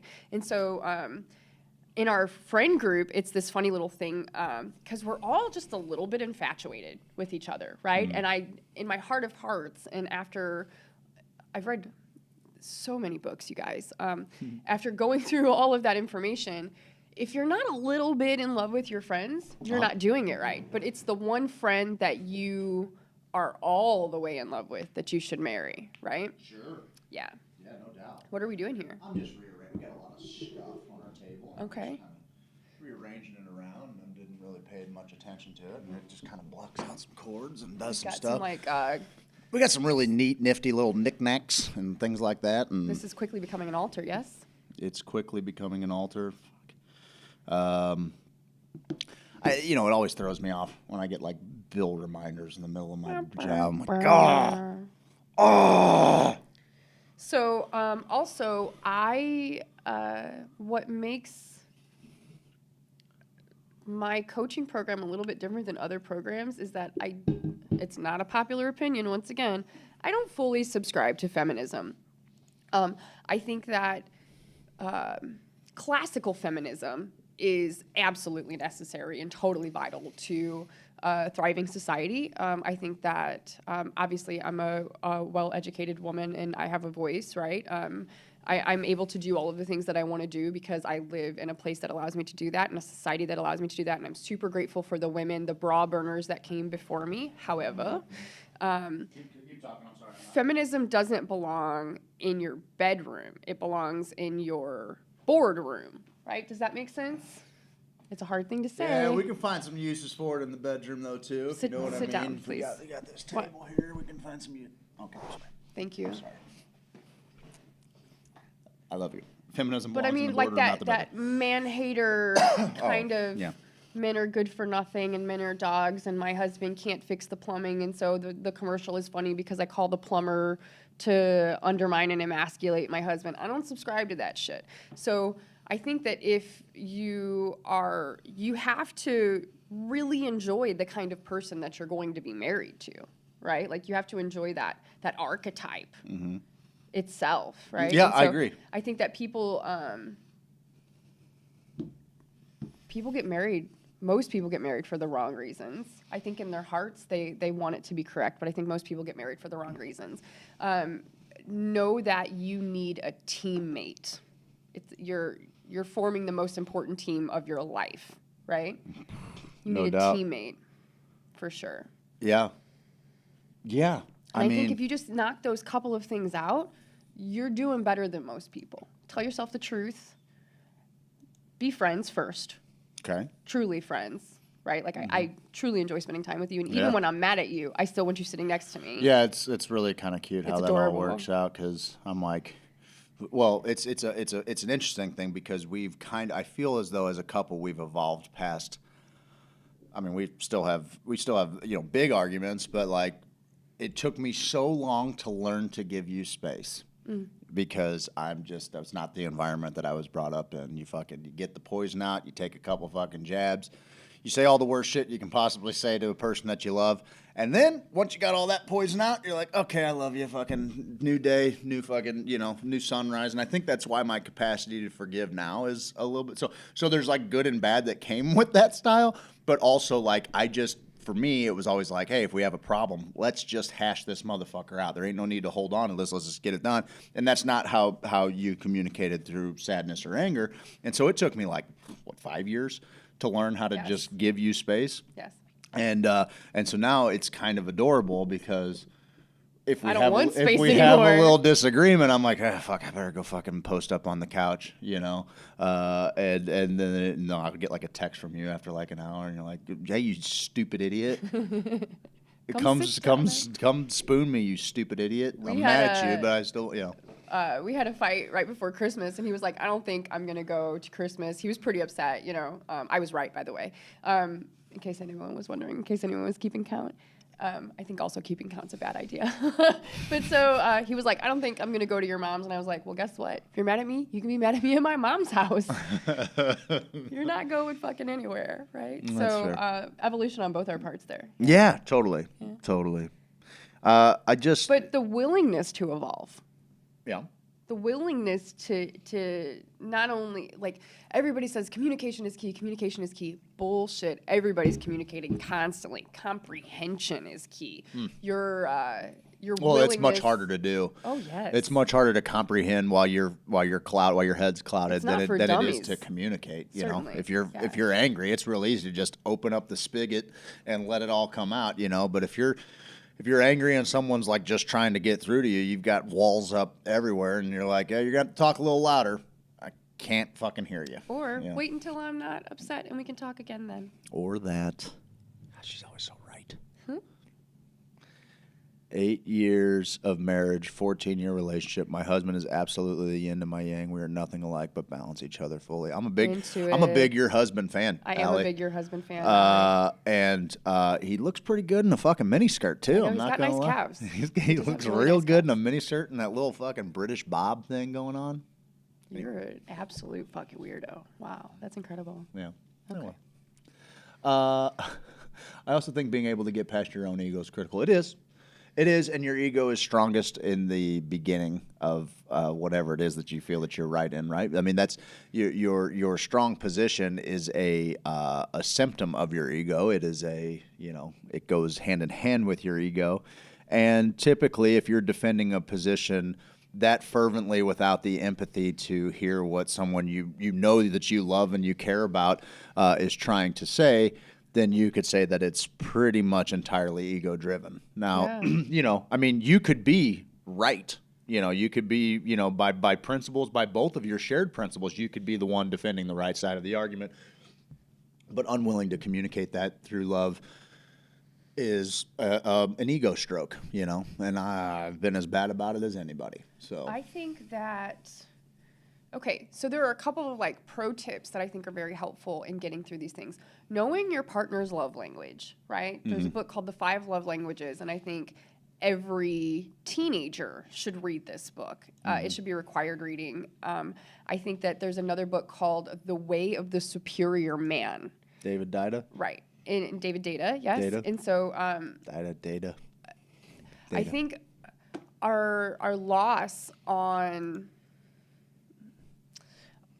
We've extinguished gender roles, pretty much, right? We've extinguished the idea that a woman has to do a certain thing or a man has to be a certain thing in order for a relationship to be correct. But we can't escape the fact that we have masculine and feminine poles within ourselves. And so I do think, and Allie's saying her husband is the yin to her yang, right? And so it's so important that one person is in the masculine and one person is in the feminine. And I don't care what your genitals look like in that situation, right?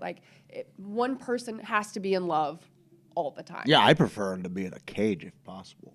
One person has to be in love all the time. And so from that place, right, then you use pro tips like 5-on-5, we call it. And so if it's not going to matter in 5 years, you just give yourself 5 full minutes of rage anger. So legitimately set a timer on your phone for 5 clocked minutes and flip your fucking lid. Throw dishes, beat up a pillow, maybe throw a framed picture of your grandma. Maybe don't throw the dishes. I don't know. Dishes. You can just they're so easily replaced. And then but really truly get it out. Yeah, you're right. Get it out of your body. Calm your ass down and get back to it. If it's not going to matter in 5 years, it doesn't get more than 5 minutes of true passion from you. But you can't stuff that anger down, right? Yeah. You can't. That's how you get cancer tumors, right? You can't not feel your feelings. I very much want you to feel your feelings, but I want you to be a responsible adult about it. I want you to set a timer on it. Go for a run. Go lift heavy weight. You have to get it physically outside of yourself. Yeah. And then it's going to happen much faster, isn't it? That healing between the two is going to happen much faster. Mm-hmm. Absolutely. I can't believe how long it took. What is it that I think that you and I knew something about ourselves and our relationship that has kind of always been the thing. There became a point, in our relationship that, I knew that you were going to be the person that I spent forever with. And frankly, you made the rest of them disappear. That's how I knew it was you, is that everything else disappeared from me.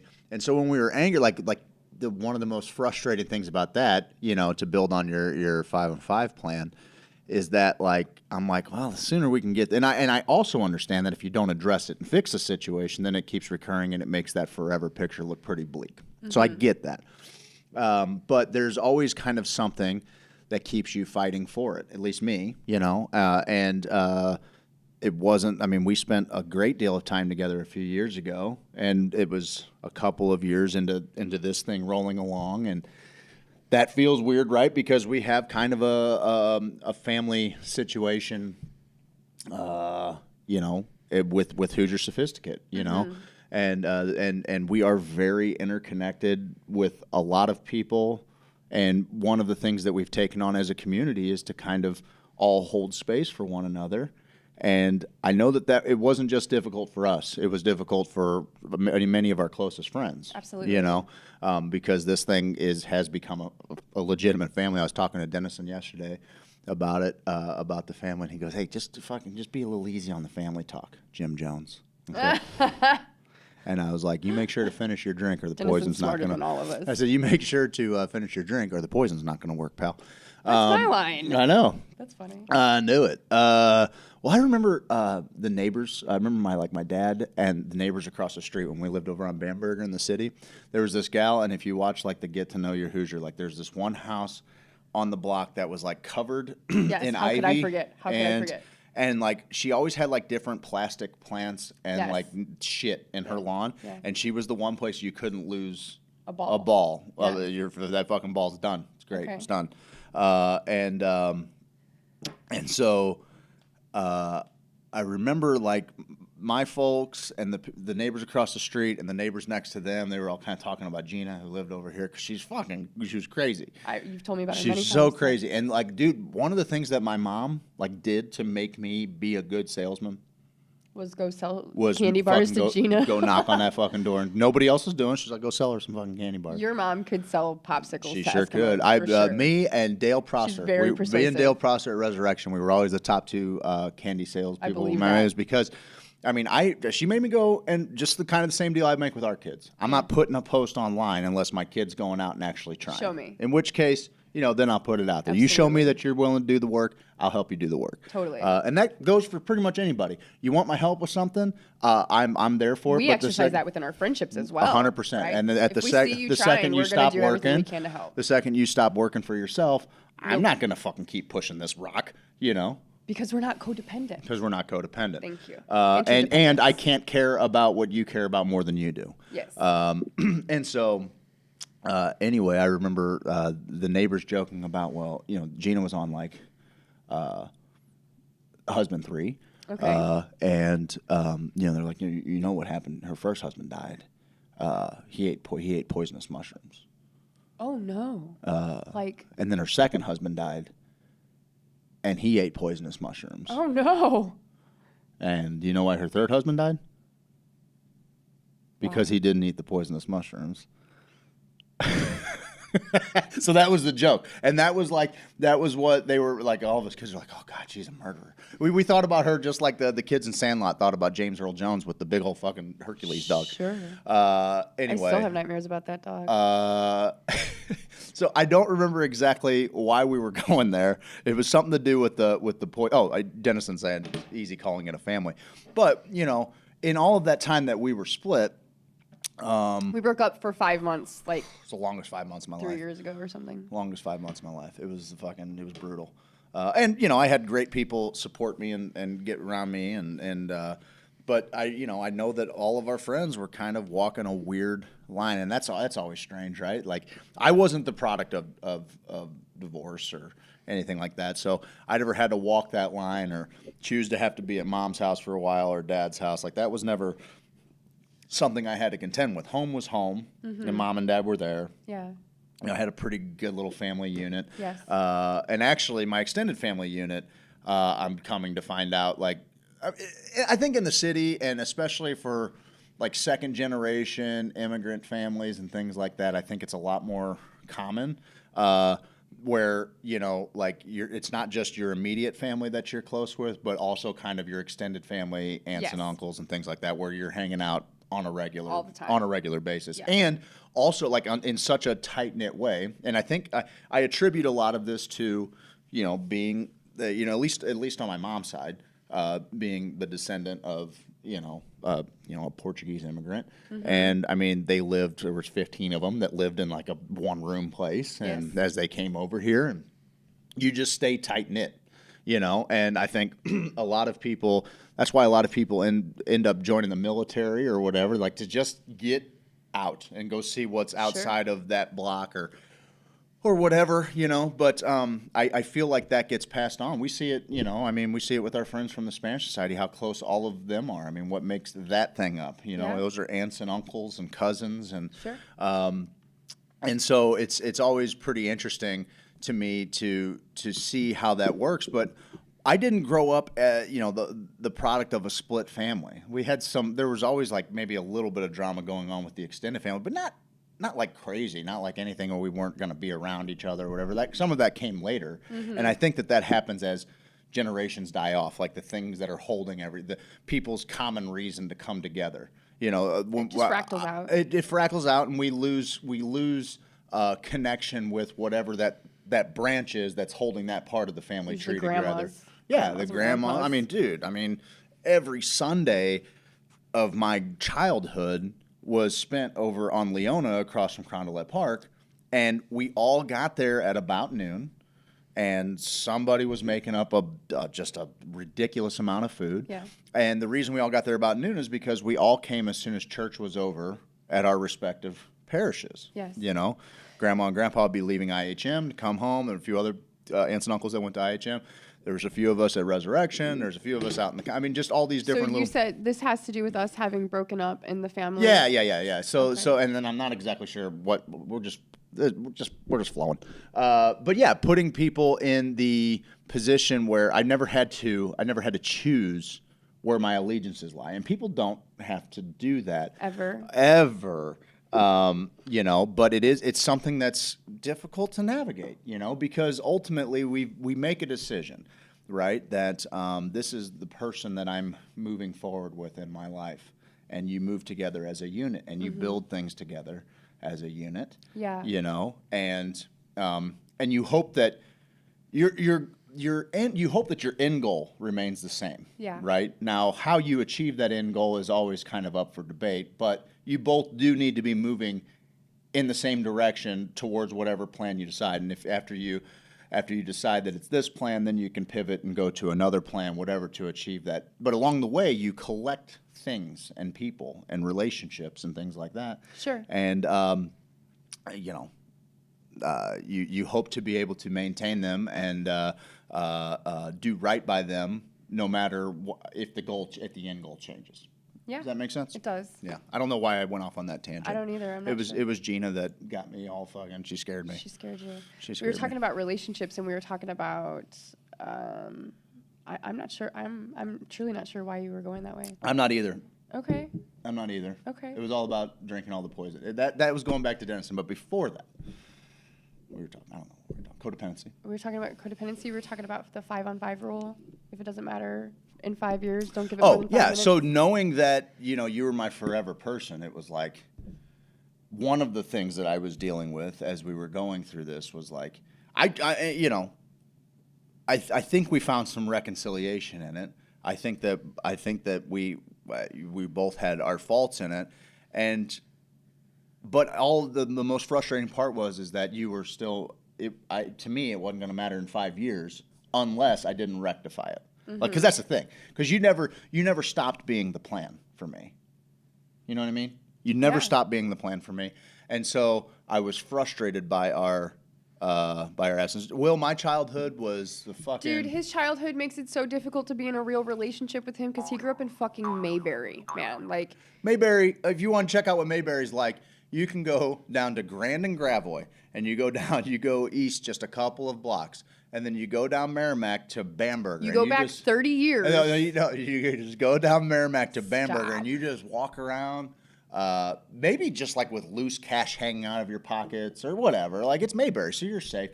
You can just walk around Bamberger and Merrimack and Alberta and just kind of. How does Steve put up with kind you? of meander about through the day. He grew up in Mayberry to parents that were madly in love with each other and made beautiful children and came from beautiful families. So yeah, there's that. The thing is that it wasn't just me. His parents were the hot couple. Oh, man, there was a few hot couples in our group. I'm finding out all kinds of things about the resurrection we don't need childhood, to talk about that and we're not going to. But like wow, Those are private conversations. Wow, yesterday we were talking about things that we don't talk about on the internet. Wow. We don't talk about something. I don't plan on talking about it. Very good, okay. I have no intentions on talking about it. But one of the things that I feel was kind of interesting is like it wasn't just like my particular upbringing. It was the upbringing of all the kids that I was going to school with. Yeah. For real. Like there were probably a couple that had some shit, you know? So look at our kids now that are getting that same benefit in the Hoosier group.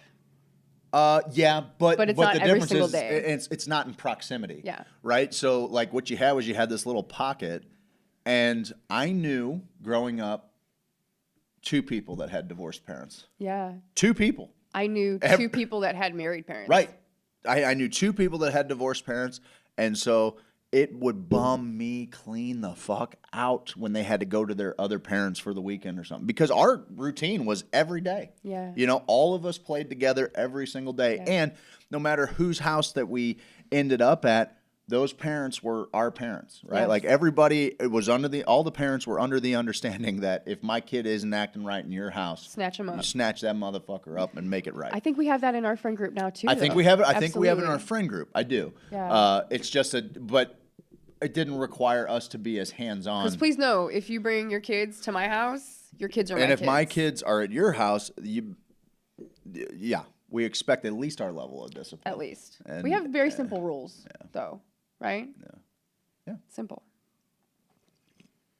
Dennison had a similar upbringing. I as know me. that Dennison had a similar upbringing. and Dennison's you guys great. have His a lot in parents are common great. in all the right ways. Dennison, I wish I had more in common with him. Yeah, he's great. just got so much going for him. He's a brilliant man. You know, he told me one time that somebody invited him to our group, and then he stayed because my memes were so fire. I believe that. I totally believe that. And I'm an unintentional meme lord. You're a meme lord, baby. It's true. So No. Who was it in the group? Who was it in the group when I met him? He bowed to me and he was like, "The meme queen." Who was that? I don't know. It's weird though. It was a weird thing. I was like, "Good to meet you. I'm gonna slowly walk backward." Yeah. I It was a feel like weird I know day. who It it was is, a but weird I'm not day. sure who it is. So I guess coming from that upbringing and seeing what the norm was because my idea of St. Louis didn't go much further than Your 4 city blocks. Afton. It was like the furthest south the world went, and 270. We'll call it 270 in general. But like I remember, like if we were going out I remember thinking like the Afton baseball complex was fucking. Was as far away from my house Dude. as possible. I grew up at Carondelet Park, and my godparents lived in Afton, and it was 1,000,000 miles from our house, which is now like literally 15 minutes. Driving down Telegraph used to be a 2-lane road, and I remember going out there one time and thinking I was in the sticks, y'all. Yeah. Like Telegraph and 270. Well, you kind Or of used to be 255, in I the sticks suppose. right there, but now it's all built. No, up it's all there. completely built up, yeah. But anywho, so my very small idea of the world didn't have. I had a lot of great people to draw on their experiences. So being committed to commitment is It's very easy for you. very, very easy for It me. is not very easy for me. And I get it. Yeah. And I get it. So, but also that's a good thing to know in a relationship. Like that's a very important, I think, dynamic. Yeah. You remind me more often and I hope I balance it. I think we do. I think we balance it really well. You're quick to cut a motherfucker out. I'm very too quick. slow to cut a motherfucker I out. watch behavioral patterns, and I don't need you to abuse me to cut you out. I need you to just be abusive in general to cut you out, Mhm. right? Like, you Yeah, don't have to shit on my plate for me to see that you're shitting on people's plates. Agreed. And I do feel as though Proactive instead of reactive. Yeah, proactive instead of reactive. However, and also, and not that you don't do this. I think you make a ton of space for this, but also having the ability to, some people are being abusive and don't know it. Sure.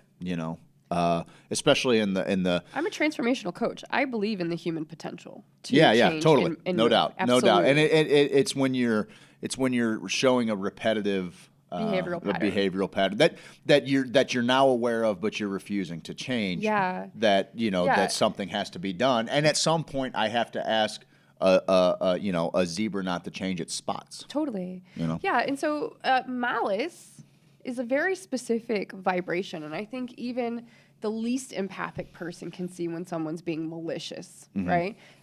Malice will get you booted immediately. Mhm. However, I do give 2 chances. It's not exactly baseball. You don't get 3 strikes, but I do give you 2 chances. And then even a couple of times I've seen people go out into their life and build and repair and grow in such a way that I'm like, oh, you're safe after a 5-year probationary period, right? Like, we were talking the other day that my ex-husband, he's really trying his best to mend the bridge with us, you know, like he's really doing his best. And we were talking about how much he has grown and how much has come from that. And there's a door there, right? Like there's a door there now where there wasn't a door before for me. I know you've always had a door. Yeah, right? yeah, I've had a door for sure. But I've certainly not. Right. And so, yeah, I'm open-minded, but I'm also a scientist. And if I can reproduce that in a laboratory, we're not going to go down that route, right? Yep. Like if a person has the same behavioral pattern in multiple circumstances with multiple people, it's a them problem and they need to figure it out. And I'm not the kind of person who,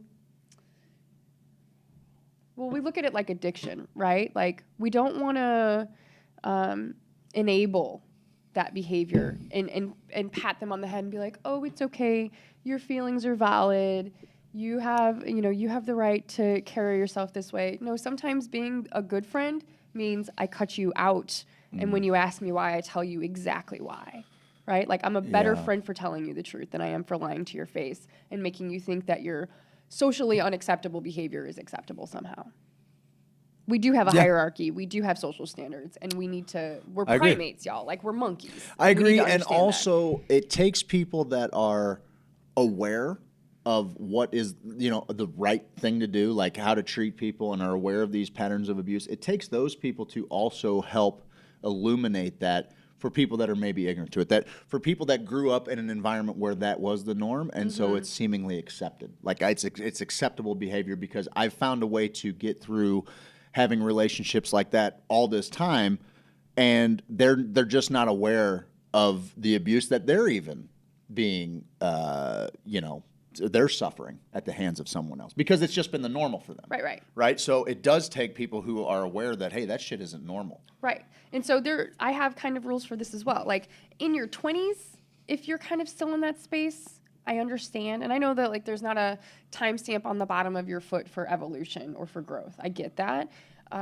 But you can't blame your shit on your mom and dad past the age of 26, 27. Oh, no doubt. Maximum, right? And so we live in the information age, and Google, I don't know if you know this or not, but you can use Google for things other than searching up porn, right? Like, so if you have access to Pornhub, you also have access to David Goggins and Tony Robbins and Mel Robbins and all of these Dr. Joe Dispenza. Please, y'all look up please do it.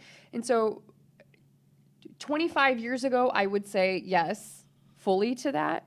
But today, we live in the information age, and if you are ignorant, you are willfully ignorant. Going back to the text line. My parents split when I was 10. It was brutal. It wasn't until a dose of 28 grams that he healed himself. That's from Kush Coach. Holy That's a big one. Shit. That's a big one. Are you okay? He's perfectly fucking fine. You see that, everybody? He's just fine. Kush Coach, can't wait to sit down and have that conversation, sir. That's a fact, Missy. I still struggle with that a bit. Haha, you are, though. Everything is a minimum 30 minutes for us. Grocery store, Walmart, farm store, gas station, whatever.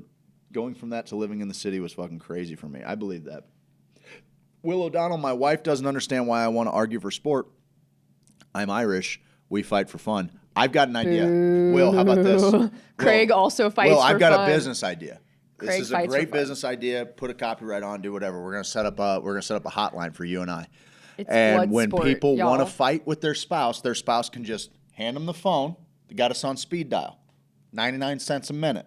Okay. That way, people are at their hands of, as long as they want to keep this argument going, they're paying us because we can do this all day, mister. We can do this all day. I'm already charging you for those fights, but you don't know that. Oh, I fucking know. What am I, an idiot? Will, there's a business opportunity here. I need all of my contrarian friends, people that just what would you love call to it? argue Will, for what sport. would you call that business? Here's why you're wrong. Here's why you're wrong. Here's why you're wrong.com. I don't know. That's not a bad one.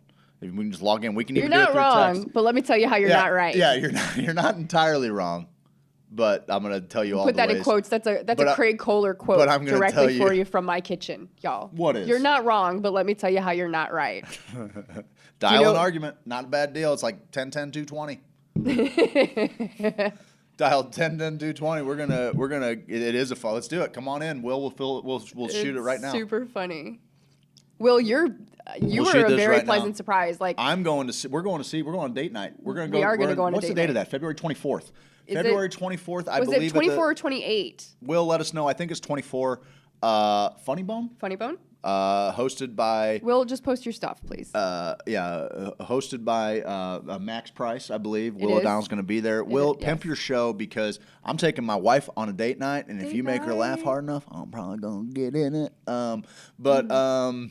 Then everybody should just make a trip out there. Make a trip out there. Spend a couple bucks. It's gonna be great. Well, Max said if we mention his name at the door, we get in for free. Yeah. But I don't know how they're making money. I don't know if we how the don't comedians pay. make. I don't want to tell everybody that. You know what? We can just tell them. Tip your bartender. Tip your comedian. Yeah, tip your comedian. Put a Tip tip your jar comedian. out, Will. See, the 24th. Look at me. Perfect. I got a whole thing going on up here. Sorry, I doubted you. I got a whole thing going on My up bad. here. Just like that, but totally different. I walked through hell on that trip. When I came out, things in my life didn't seem as bad as I perceived. Got that right, Jack. God bless February America. 24th. It's a comedy night. It's at the Funny Bone in Westport. Ask Will. Westport, I think, Will, is where the post your Funny Bone stuff, is. homie. Will, post your stuff, bud. But I think it's in Westport. I think it's where the Funny Bone is. There used to be one out on 141, but I don't think it's there anymore. Oh, that used to be a bar called Bobby's Place. It's still Bobby's. Bobby's is still there, but the Funny Bone is just, it's in the Oh, same, in the corner. same I little see. deal. Okay. Yeah. Same little deal. Before Bobby's, it was Shooters on 141. It was Shooters on 141. Ooh, I've been in I there have a couple times. I have an underage drinking story about Shooters 141. Babe, you would have 13 kids if I grew up here For real. in my 20s. If and we would've met met each other, yeah. My goodness. I wouldn't even have a pelvic floor at My all. good- You would not have a pelvic floor. I wouldn't. Fuck that. We got AI. We can 3D print you a pelvic floor. Thanks. Yeah, no problem. Thanks. Let's just stuff it in Can there. I choose the Westport Funny color? Bone. There you go. There you go. Yeah, you sure you can. I'm the only one No, that's going to see purple, it. purple pelvic floor. I'm the only one that's going to see it. Got to get in there and look real well. Such a fucking weirdo. God. Oh my God. Babe, Remember you're not when we going had that conversation and shit we can't say on the we're internet? trying to clean this thing up. I get it. I'm having fun. 614 Westport Plaza Drive. Thanks, Will. That was actually Dennison that gave us the. Oh, thanks, But Will did Dennison. tell us. And I tell you what, Will's got some great bits. He came Will in here is- and did the comedy I special. was and so it pleasantly surprised. We got a lot He's a of pol- funny people in He's our a polished life, man. dude. And I love that- his Willie Thrilly comedy hours. One of Yes. my favorite things going on the Sitting in internet. front of fucking Quick And I'll Trip tell you and this. shooting the shit. It is hilarious. I'll tell you this. Will is there? Did I leave? Where's that mouse to that? I have no idea what you do with your Hey, stuff. Trev, be easy in there, bud. Anywho, the Willie Thrilly Comedy Hour is one of my favorite things going. More so than that, I think people should know that he's a true champion. He's a champion of. Well, he's not going to let these motherfuckers call it a holiday pie. That's for damn sure. Get him. Get him. That's Get a 'em. Christmas pie, bud. Christmas Better pie. make me a Christmas pie. Give me a Christmas pie and a fresh cup of coffee if you don't We mind. can have Easter eggs. We can have Christmas pie. Honest to God, though, Denison, let's go double dating it up. Double We're going. date. And anybody else that wants to go in the Sophisticated Hoosiers, we're going to pack the Funny Bone because St. Louis has a really cool comedy scene and some really talented comedians. Totally. And We have great actually, comedy and matter great of music fact, in St. Louis. you know that we're here 5 days a week, and I would love to give comedians. You want to come on here? The offer stands. Will you want to tell you or any of your buddies or Max anybody? Anytime they want to just come out and work out a bit, see how it's hitting. We'll set up the little deal back here for you. You can come And on. we We'll give can, you. we can even have a drummer go, ba-dum-bum. Yeah, I got you. Super fun. Super fun. Anywho, it's actually break time. Oh, okay. Yeah, so we're gonna go to a break. A lot of these people are our sponsors. Some of them aren't. But we love them all equally. So you should potentially give them your business. But the main ones are Native Hemp Extract, James Carlton State Farm, Sweet Leaf Emporium. We're here in Festus right now. And stuff's a rolling around here. Jason he's really got this place going. Jason is a mad scientist. He's a mad scientist, and he's gonna teach me. He already taught me how to do one thing, but I'm really excited to learn how to blow glass because I've just been looking for just kind of a little side hustle. It's something I've wanted to do my whole life. I've wanted to, we go to Silver Dollar City. I'd just sit there and watch the glass blower all day. I'll go ride a couple roller coasters, but I'm just trying to watch the glass blower. And then there's a really cool place in downtown Springfield. It was like a father-son team, and they'd be blowing glass. We actually had a date to that. We had a date. We walked down there and just watched cool, them do that. And now it's really cool that we are, there's one 12 feet from me, and there's a guy who's really good at it. And he's like, hey, you want to learn? Well, I'll teach you. I'll teach you right now. Let's go. There was actually a guy that came in the other day, and he was like, man, like, do you let other people come in here and blow? RJ, yeah, I met him. Maybe that's a different. I think that's a different one. Oh. Or was he? When was he here? Yesterday. Oh, was he in here yesterday? Yes. Oh, very good, very good. Where the hell was I? Here. Working. Yeah. Per usual. Just working. Work. It's always a pleasure to get inside my friends. Oing. Anyhow, so I'm fascinated by the glass blowing. We're gonna get it going. I miss you, Jen. I miss you, Gemini Jen. I know you're still waiting. You're not waiting for me to blow your hash pipe. Here's been the problem, Kush Coach. Where our glass, where our blowing station is in an unheated area. It's cold. So it's been St. pretty Louis. cold, and we've had we had a decent day yesterday. I think we might have a decent day today. 52 today, but tomorrow's frozen again. So 52 will probably get some glass blown, but it's been too cold out there, and it just makes the glass real hard to manipulate. So we'll get you. I promise you. Bud. Especially if you're coming in July. Go to the break. I won't make you wait till July. But Steve said you were learning, so I want you to blow me. I mean my pipe. These are our sponsors. Bye.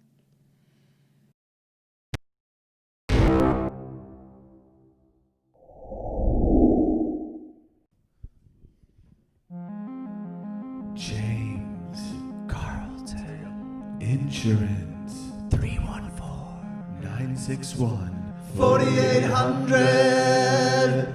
Handsome, amazing, astonishing, astounding, fabulous, incredible, fantastical, phenomenal, prodigious, stupendous, unbelievable, wondrous, divine, fantastical. No, seriously, he's fantastical. You got a house, go on and get it insured. You got a car, you gotta get it insured. You got a life, go on and get it insured. CarltonInsurance.net. Fantastic. Stupendous. Fantastic. Hey, boys and girls, I'm talking about native hemp extract. That CBD. That CBD. Inside of me. Inside of me. That CBD. That CBD. Sweet delicious CBD. That CBD. That CBD. Got the CBD.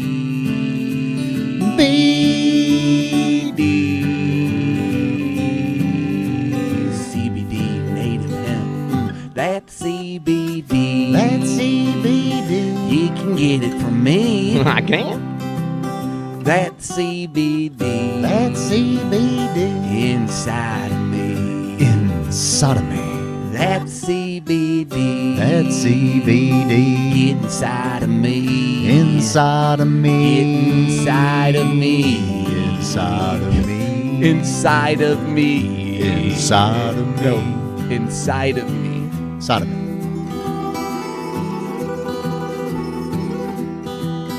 Inside of me.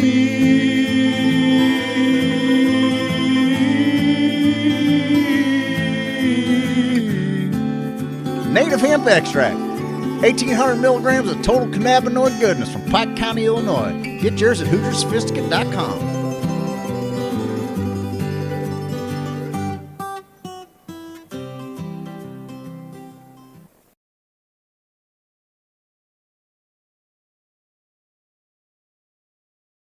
I'm an outlaw, check it and see. Wanted poster looking like me.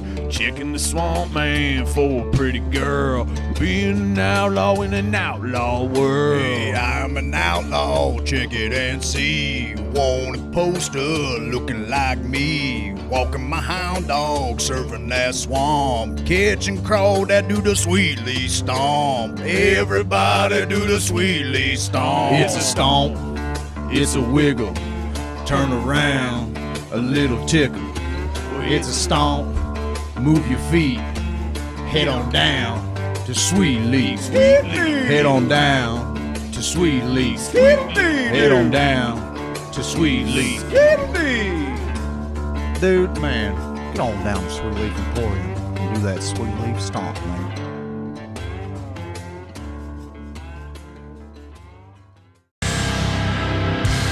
James Carlton. James Carlton. James Carlton.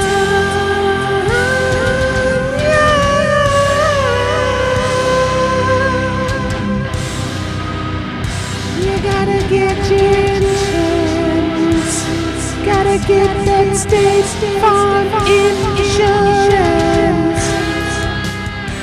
You think you found the best insurance agent in the game? Well, I got news for you. I did, and it's James Carlton. State Farm. CarltonInsurance.net.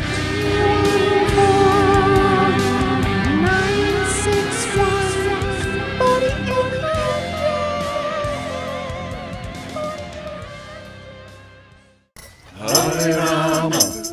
Hare Rama, Rama Rama, Hare Hare.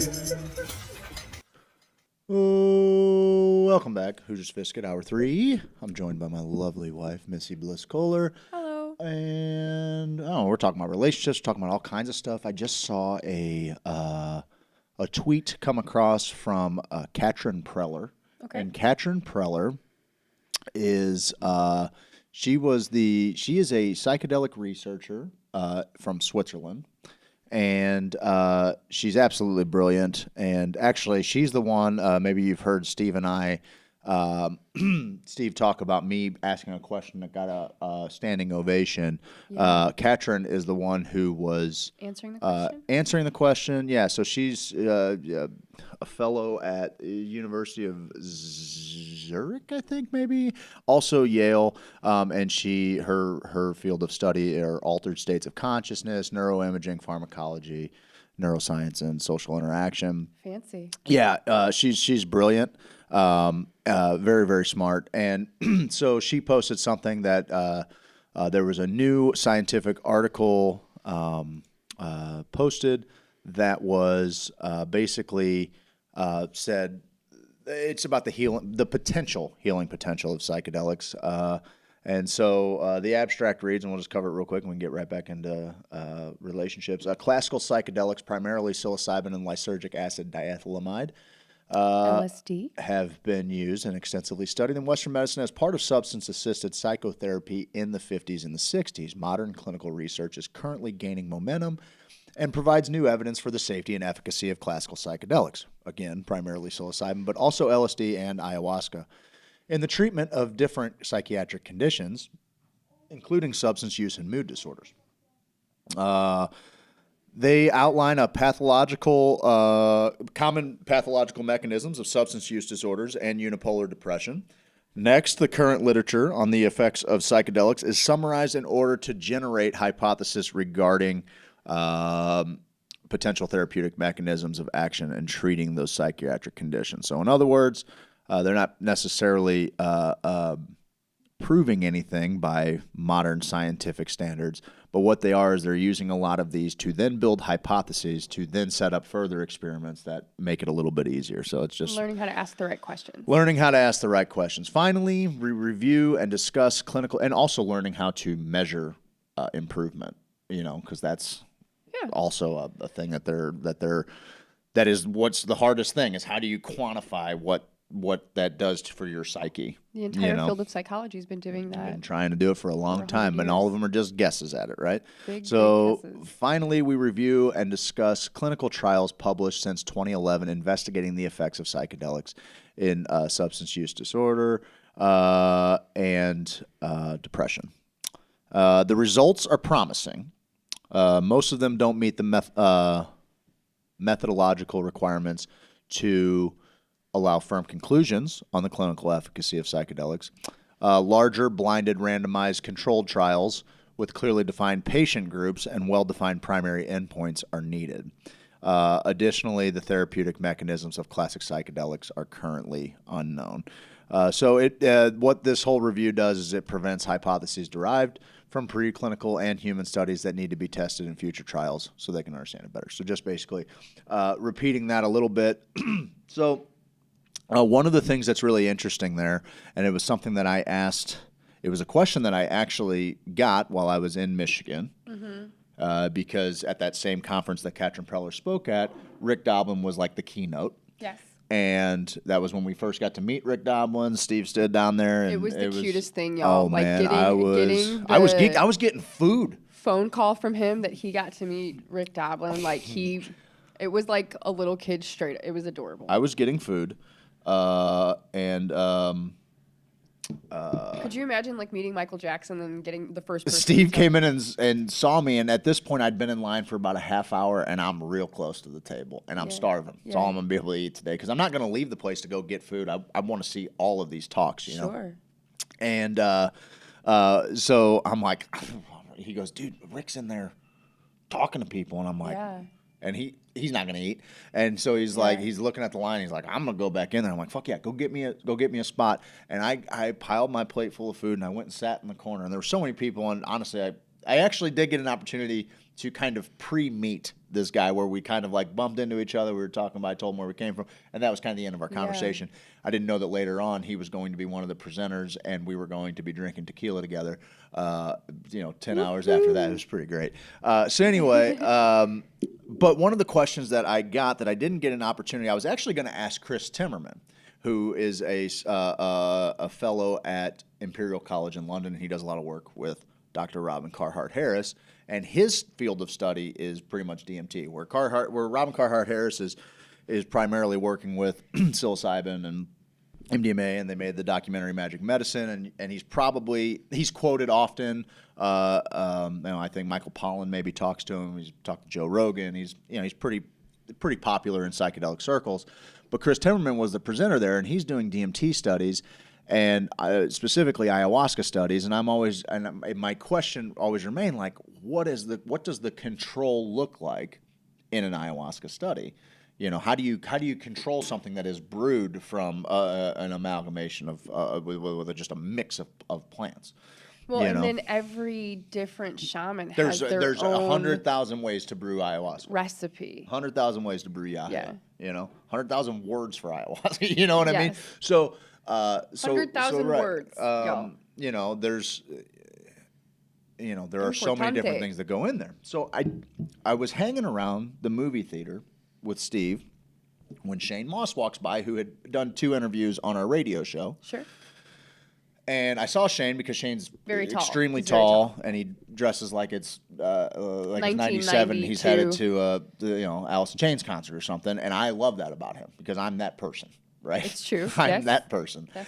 So he's but it was still kind of shadowed. Anyway, so I saw him walking out of the theater. Put it into reference, it's like an old, worn-out band tee and a flannel. Yeah, sure.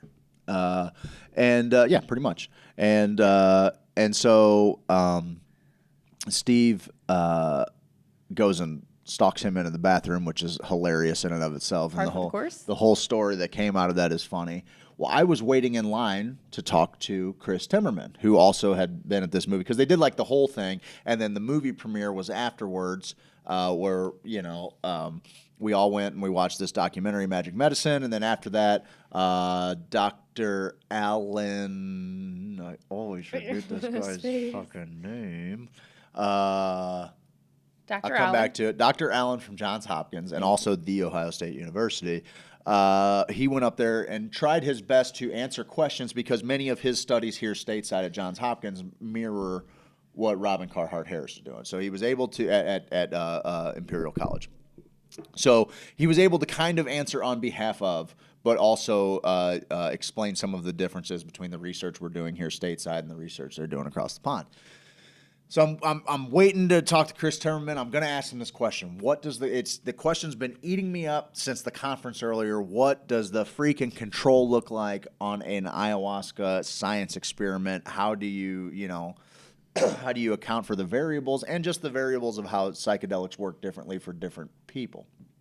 And I'm waiting in line, and then Steve comes up to me with this fucking cheese ass grin on his face, and he's like, Shane asked us to go drink tequila, and I'm like,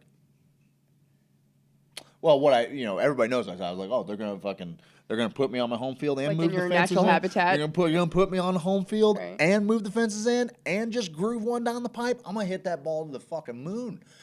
So anyway, I got Craig, sidetracked. I don't know, Craig. We're not big drinkers any longer in our lives, but Craig used to be a real good time in the bar. You guys, real good time.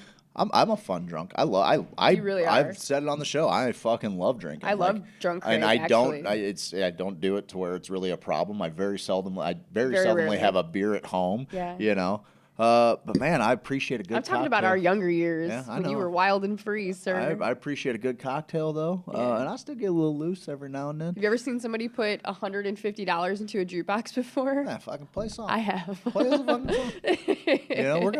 We're have a good time. 17 days of music. Exactly. Yeah. Anywho, so I didn't get to ask Chris Timmerman my question. Sorry. Okay. And that's fine. Okay. What ended up transpiring for the rest of that night made me fucking put that question in my back pocket. I'm not going to ask that. Actually, and what's crazy is that then I was sitting with a bunch of researchers, but the conversation had shifted to all of this other amazing stuff where we were all sharing our dimethyltryptamine stories and just crazy trip reports and also some of the science DMT behind it. And I found found, scientists. Oh, dude, these two guys were writing their thesis on endogenous DMT. Yeah. And blew my freaking mind hole because because there was a nice little intersection of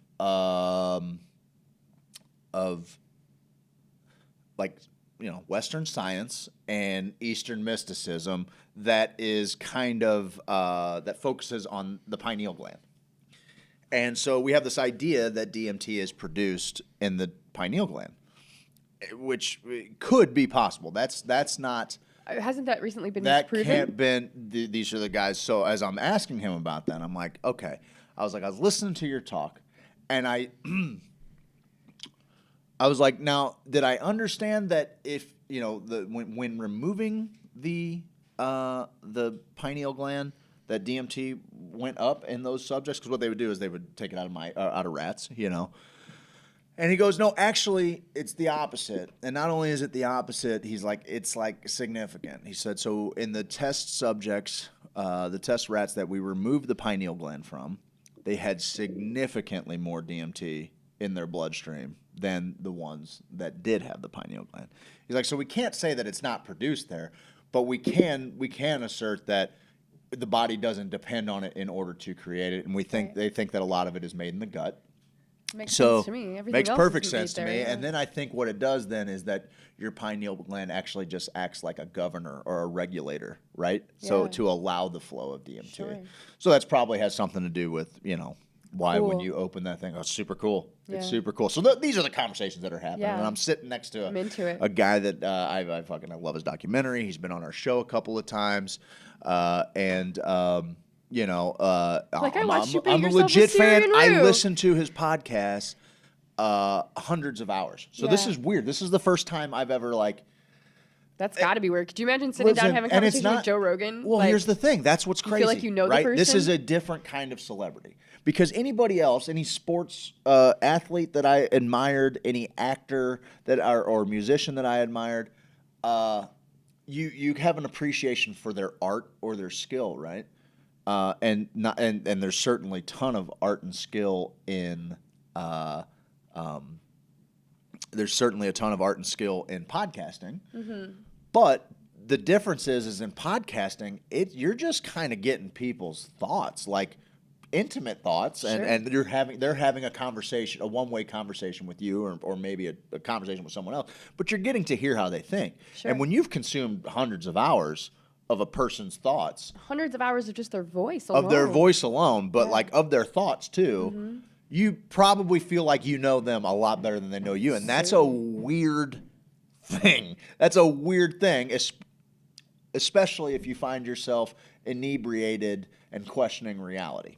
You know, that's as far as I'll take that, because you're like, fuck, I know you, dude. Like I know what you do. I know what you do. I know how you think. I know the things that kind of, bug you. I know, you don't fucking know me. This is the first time we've met. You don't know me. Yeah. And so there's a level of comfort attached to being a follower and a fan of someone that, like, when the creator is they're caught off guard by it, like, fuck, I don't, because I do this 3 hours a day, 5 days a week. Yeah. And been doing it for about 5 years, but the 5 days a week things are, so the number of hours that I've talked into a microphone is unbelievable. Yeah. And there is shit that I've certainly forgotten that I've said that might have hit real close to home with somebody, and they come up and be like, "Oh man, there was this one time you said this or that," and I'm like, "Really? Sounds good to me." Yeah. Huh. Yeah. Good for me. Yeah. Yeah. Yeah. Or, hey, you said this one time, you fucking jerk off. In which case, I'm like, I probably did. I'm sorry. I can't be responsible. Yeah, for the words that come out of my mouth. be responsible for the. Sorry. I do this all day, every day. So what's that mean about different? I don't think it depends on ethnicities, though. I would say that's something that's just kind of made up by. Yeah, I don't really understand that question. Well, there are certainly plenty different ways to have a calcified pineal gland, and that question probably ties into like what I opened the show with, like having a hard time with suburban shaman, and I would say that's probably where that parroting comes from, probably people that were not wanting cultures appropriate or whatever, probably like to present themselves as not having a calcified pineal gland versus the colonizers. I would say that's probably where that came from, but I don't know. I'm purely speculating. So anyway, that's a weird thing to know someone fairly intimately now. It's not even like I was the biggest Joe Montana fan in the world, and if I saw Joe Montana today, I would be fucking juiced to shake his hand and say, hey, like you were my favorite thing, in my childhood. But that's all I would be able to say. Sure. Whereas, with someone that you listen to hundreds of hours of their podcast, you're like, we can cut I know your dog's name. We can cut the small talk. Right. I listen to the end of your podcast. That's how I know I'm one of your favorites. After the fucking credits and everything. I'm a valuable fan. Yeah, like just in the sense that like all the little things that you like, we can have we can get right in the weeds right away. I know exactly, and that's also a good spot for me to be because I'm already a chameleon as it is.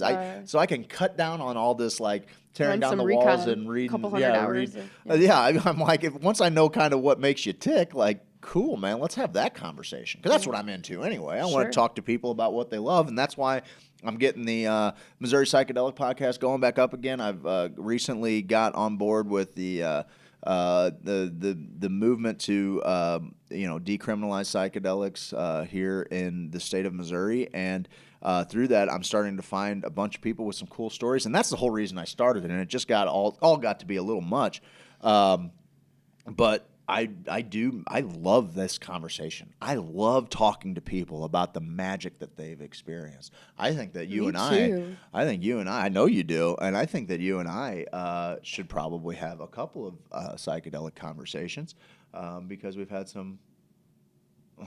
He's just watching. You're the cutest. Hey. Yep. Why don't you put your mask on? You can come play the ditty. Are you? Oh yeah. Okay. That's okay. If you that's think all right. so. Yeah, that's fine. I don't care. Hey, matter of fact, how about he's in his pajamas. Huh? He doesn't care if he's in his pajamas. He don't care if he's in there. Come here, little feral thing. Yeah, come this way so you don't step on any cords. They don't see. Oh, there he is. Oh. Oh. There he is. Who did Mr. Lindner say you looked like yesterday? I don't know. From Mortal Kombat? Oh, Shao Kahn. Yeah. Oh, that's true. Yeah. You do. So he's a trooper. He's just along for the morning ride. Oh man, I have stories for day. I'm just parroting what I've heard. Oh yeah, I agree that. Here's a link to the Funny Bone show on the 24th. There you go. Guys, I'm telling you, Will is hilarious. Max is hilarious. I actually haven't seen the other two comedians, so I'm really excited to see them as well. Me too. And get into that a little bit. Do you know any songs on the piano? You think like you could play like? I know. You know one? He's like, I'll do one. Actually, I know a couple.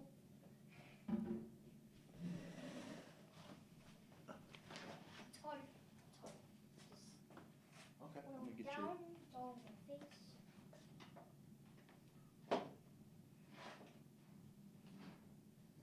Hip.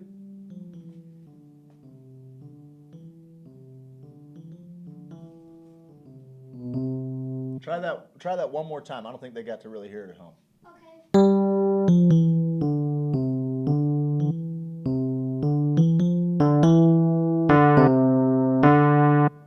Oh.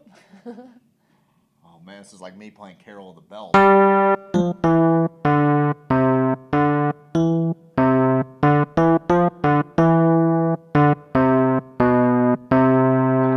Bang! That's how you do it. No, time to go. We'll call you back out here in a little bit, and you can have some fun. All right? Okay. Sweet. Thank you for joining us. Thanks for adding a music element to our show. I'd like Trevor's input on relationship advice. Trevor, what do you think is come here? What do you think is good relationship advice for married people? Can you tell our friends? Do you have any Gotta advice? talk on the mic. Do you have any advice for married people? Don't fight each other. Oh, okay. That's it? Well, What else?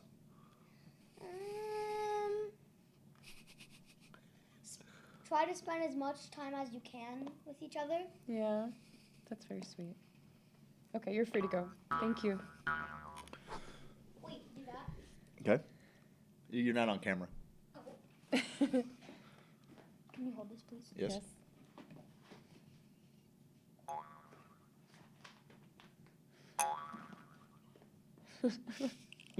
Get out of your cheese whiz.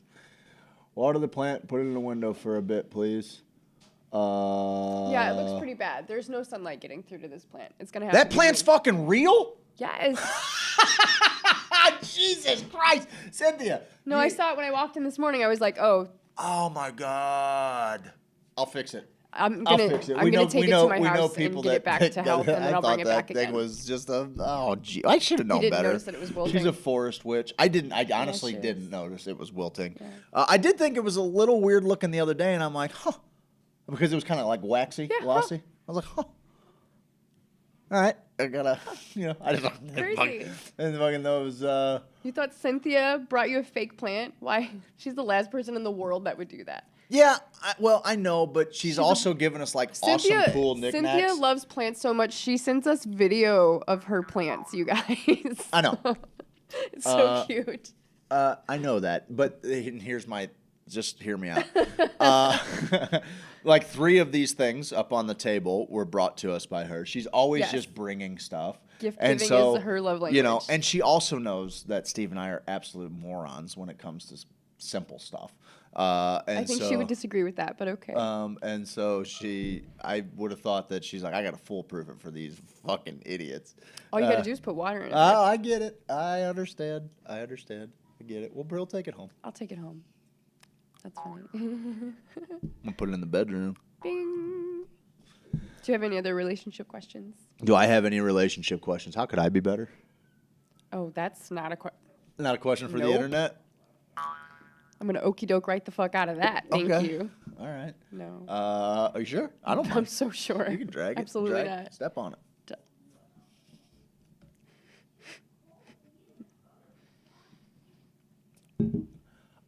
Do you have any relationship questions?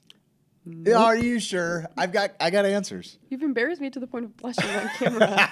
Nobody can see it. We got our shitty camera. We got new cords coming today, so we'll be back in high def here pretty soon. Okay.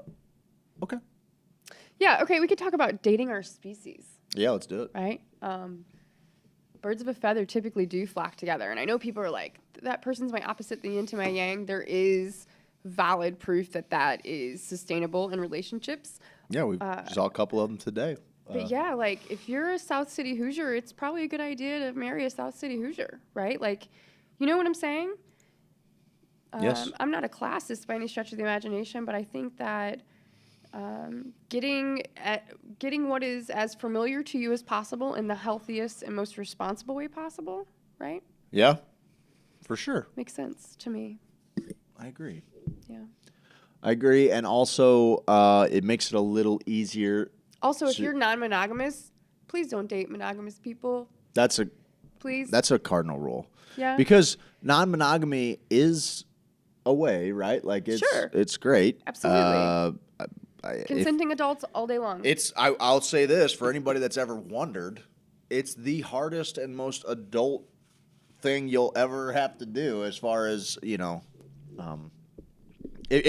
me put that back. Plenty of people, there's all kinds of different non-monogamy, and there's people that are just swingers or whatever, and that's fine. But if you're like talking about polyamory, it's hard, man. It's really hard, and the hardest part about it, and I think it's also a really great evolution tool.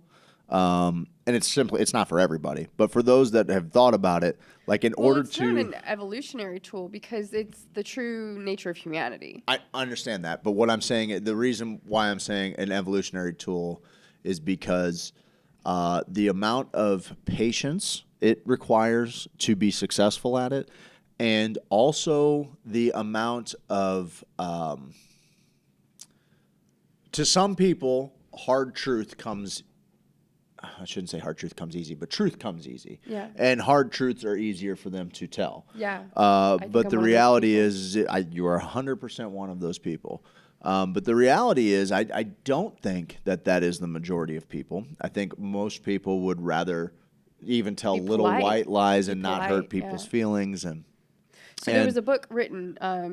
Please. Well, I was just going to say, and if you want to be successful in polyamory, you have to be able to talk about you have to be able to tell the truth, especially when it's hard. And you have to live in integrity. Otherwise, it doesn't work. No. And one person can end up betraying two. And it's like, you know what I mean? Like yes. or however many people are involved in that. So it requires a level of communication that is far more evolved. It requires a level of patience that is far more evolved. It requires understanding personal sovereignty. It requires an education. Yeah, it requires understanding you to be personal. An educated individual, and I think it's for the intellectual certainly because in order to really get great at this, and it's not just about, for me, it's not just about having a good relationship, it's about having great relationships. I want to have a great marriage. I want to have a great relationship with my mom, right? And so I pull a lot of personal significance from those things. You know what I'm saying? Like I feel significant as a human being because of those things, right? And so I spent a lot of time there. And and honestly, I was tired of getting my face kicked in, right? Like sometimes by my own self, right? And so I deep dove, and that's actually why I became a coach, is because I was so tired of not understanding, right? And not enjoying my life, right? So there's a book called Sex at Dawn, and it is a modern, detailed approach to the history of humanity sexually. And it's super interesting, and I think that it's worth everybody's time to go check it out, especially if you're interested in having a great relationship. You have to understand that humans were designed to have relationships for 18 to 24 months, right? Monogamy, in long-term monogamy, absolutely unheard of in an evolutionary way for humanity, right? We do not mate for life. And so monogamy is abnormal. Happy monogamy is abnormal, where polyamory would be much closer to the authentic model, right? So, it's difficult, but I feel like there are more people who are non-monogamous than monogamous. They just don't realize that, if that makes sense. Yeah. Yeah. Yeah, it makes perfect sense. I guess I just wanted to, to bring that part up because There are people who think that monogamy is the only way, and I think that's not just a product of upbringing, but also it's just how some of us are wired. I don't think that for thousands of years at this point. Yeah, right. This is a thing. Some of us mate for life. Yeah. And what's interesting is how when you're given the freedom that polyamory provides. That you don't take it? Well, it's not that you don't take it. It's like that is, for a lot of people, that is the taboo. Sure. Okay. It is like just knowing that you can do something is enough, right? Mm-hmm. And so for a lot of people, there are way more.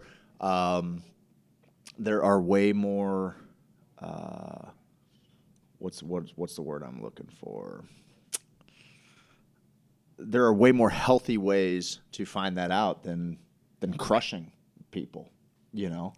And so I feel like having that conversation. I think we've been pretty good about having conversations with our kids about how love looks like a lot of different things. Absolutely. Especially when someone else is on board.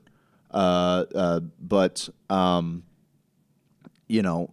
I wonder what it would look like if I didn't grow up in a situation where everyone not only remained married, but everyone lived in where polyamory was normal or something like that. Like my ideas of what love could be or could look like, and I think that we are making these societal changes, and I know it doesn't feel like it sometimes when people turn on the news or whatever, but we're making big changes as far as how we perceive other human beings and how that makes us feel, and why did it make us used to feel a certain way, and let's answer those questions. Sure.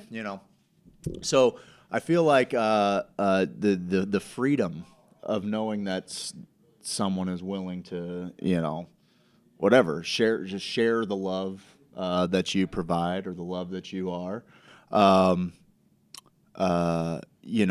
is enough to make you not want anybody else, because they're actually realizing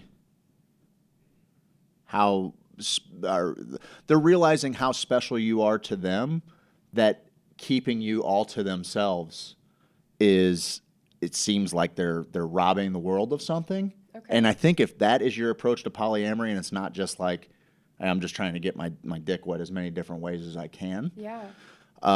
That's how polyamory really works. Yeah. The reason you're doing it is because, keeping it all to yourself, and also because you're keeping a door open to somebody potentially filling a need that you didn't know that you had. Yeah. Didn't even know that you had until the situation arose. So polyamory is such an interesting topic. Listening to Aubrey Marcus talk about it, especially before his wife Vailana, his relationship he was very openly polyamorous, and a lot of the people that work at On It, Kyle Kingsbury and his wife, and like a lot of the people that are kind of the higher ups at On It, they live that life. I do believe it is. I mean, maybe that is classist of me. Maybe that is a little snobby of me to think that it's an intellectuals game.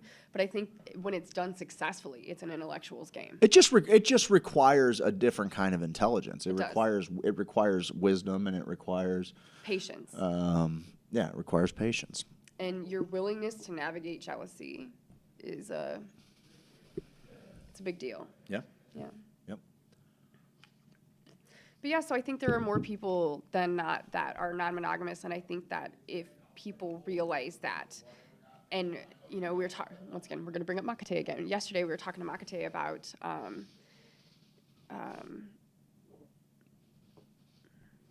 let me reframe that.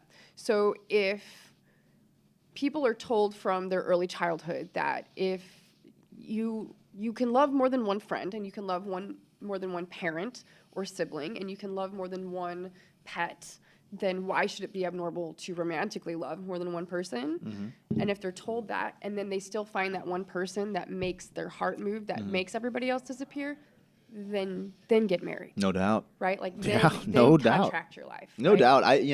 I think that some people have a better grasp of like dating when they're younger. Mm-hmm. I was a serial monogamous, but I was a bad one.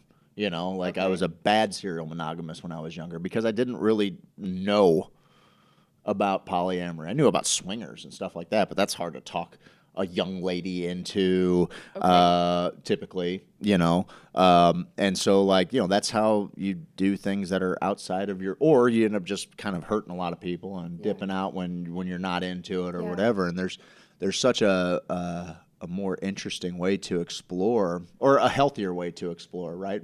And it comes down to that hard truth thing about being honest about what you are and what you want, you know, and then finding ways to achieve it or what you think you want, and being open to that idea changing, you know, all along. I think there was a time when we were together that, you know, I'm not sure. Well, I don't know that there was ever a time. I think immediately when we got together, I was like, I knew I was in love with you before. I was like, oh, that's the one. Yeah, you know, that's the one. But you know, extenuating circumstances and whatnot. You know, didn't really allow that to be seen very easily, right? Yeah. And but there was a time where we played by a set of rules that made it possible, and in that, you know, we got to. I mean, you say before me, you not only were you probably not monogamous, but you probably I was absolutely not monogamous. You were also not heterosexual, you know, totally. Yeah, no. So that's the thing, is like being open to, you know, whatever, finding. But you're the greatest surprise of my life, you know. That's adorable. Well, I mean, honestly, like you came, one of the best things to ever happen. The best thing to ever happen to me came from me putting myself in a situation I wouldn't normally do, that I did kind of out of my consciousness, you know. Like I sent a text to you and it really wasn't, you know, I just did it. I promise. Yep. Yeah, she just randomly met me where I was at. I didn't shoot her a text and tell her where I was gonna be and tell her to come hang out, you know. Whatever. Just continue your thought, yeah. So the point is that, like, just being open to, just being willing to say yes, albeit you had to beat the yes out of me. But you know, like being willing to put myself in a situation that I wouldn't have normally done. Sure. By whatever code that I live by or whatever. Yeah. But the code was suspended. Yes. But you know, and then. That turning into, you know, something. Oh, I knew immediately that it took me all of that time. I knew immediately I wanted to be monogamous with you. I knew immediately, but it took me a very long time to tell myself that big truth, right? Like, when and especially there is social significance within our culture for living life the way that I did, right? Like, if that makes, I'm trying to, go sit down, please. Thank you. This is a grown-up conversation. Please go sit down. Thank you. The text line was pretty, someone go pick up Trevor so they can break that table. Uh-oh. Okay, I'm into it. Anyway, so I pulled social significance from who I was at that time. And then it was having to burn a city down to tell the truth about who I was. Which is like the opposite of coming out, right? Yeah, it was. I mean, it looked a lot different, and certainly some of my best friends that I made a post yesterday about my buddy Chad. Like, you know, people can't believe when they see that. Like, I'm thick as thieves with the dudes I went to kindergarten with. Yeah. You know, that whole group, not just the dudes. I mean, the gals too. We all keep tabs on one another, and it was that way before any kind of social media made that kind of the norm. Mm-hmm. We were all kind of just checking in on each other and seeing each other at least once a year, and you know, and to.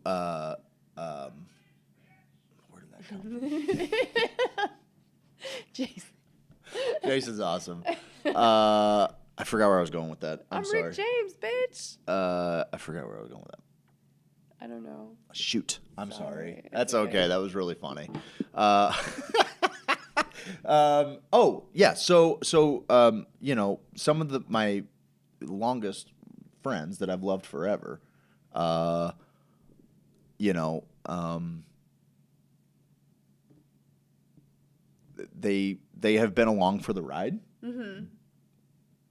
But, you know, us doing this also kind of, it changed things on a big scope. Not in a bad way. Like we all grew up and we all got our own stuff to worry about and stuff like that. But also, like, we started doing this other thing, and people that kind of vibed with what we were doing started to come along for the ride, and we started finding a whole different group of friends.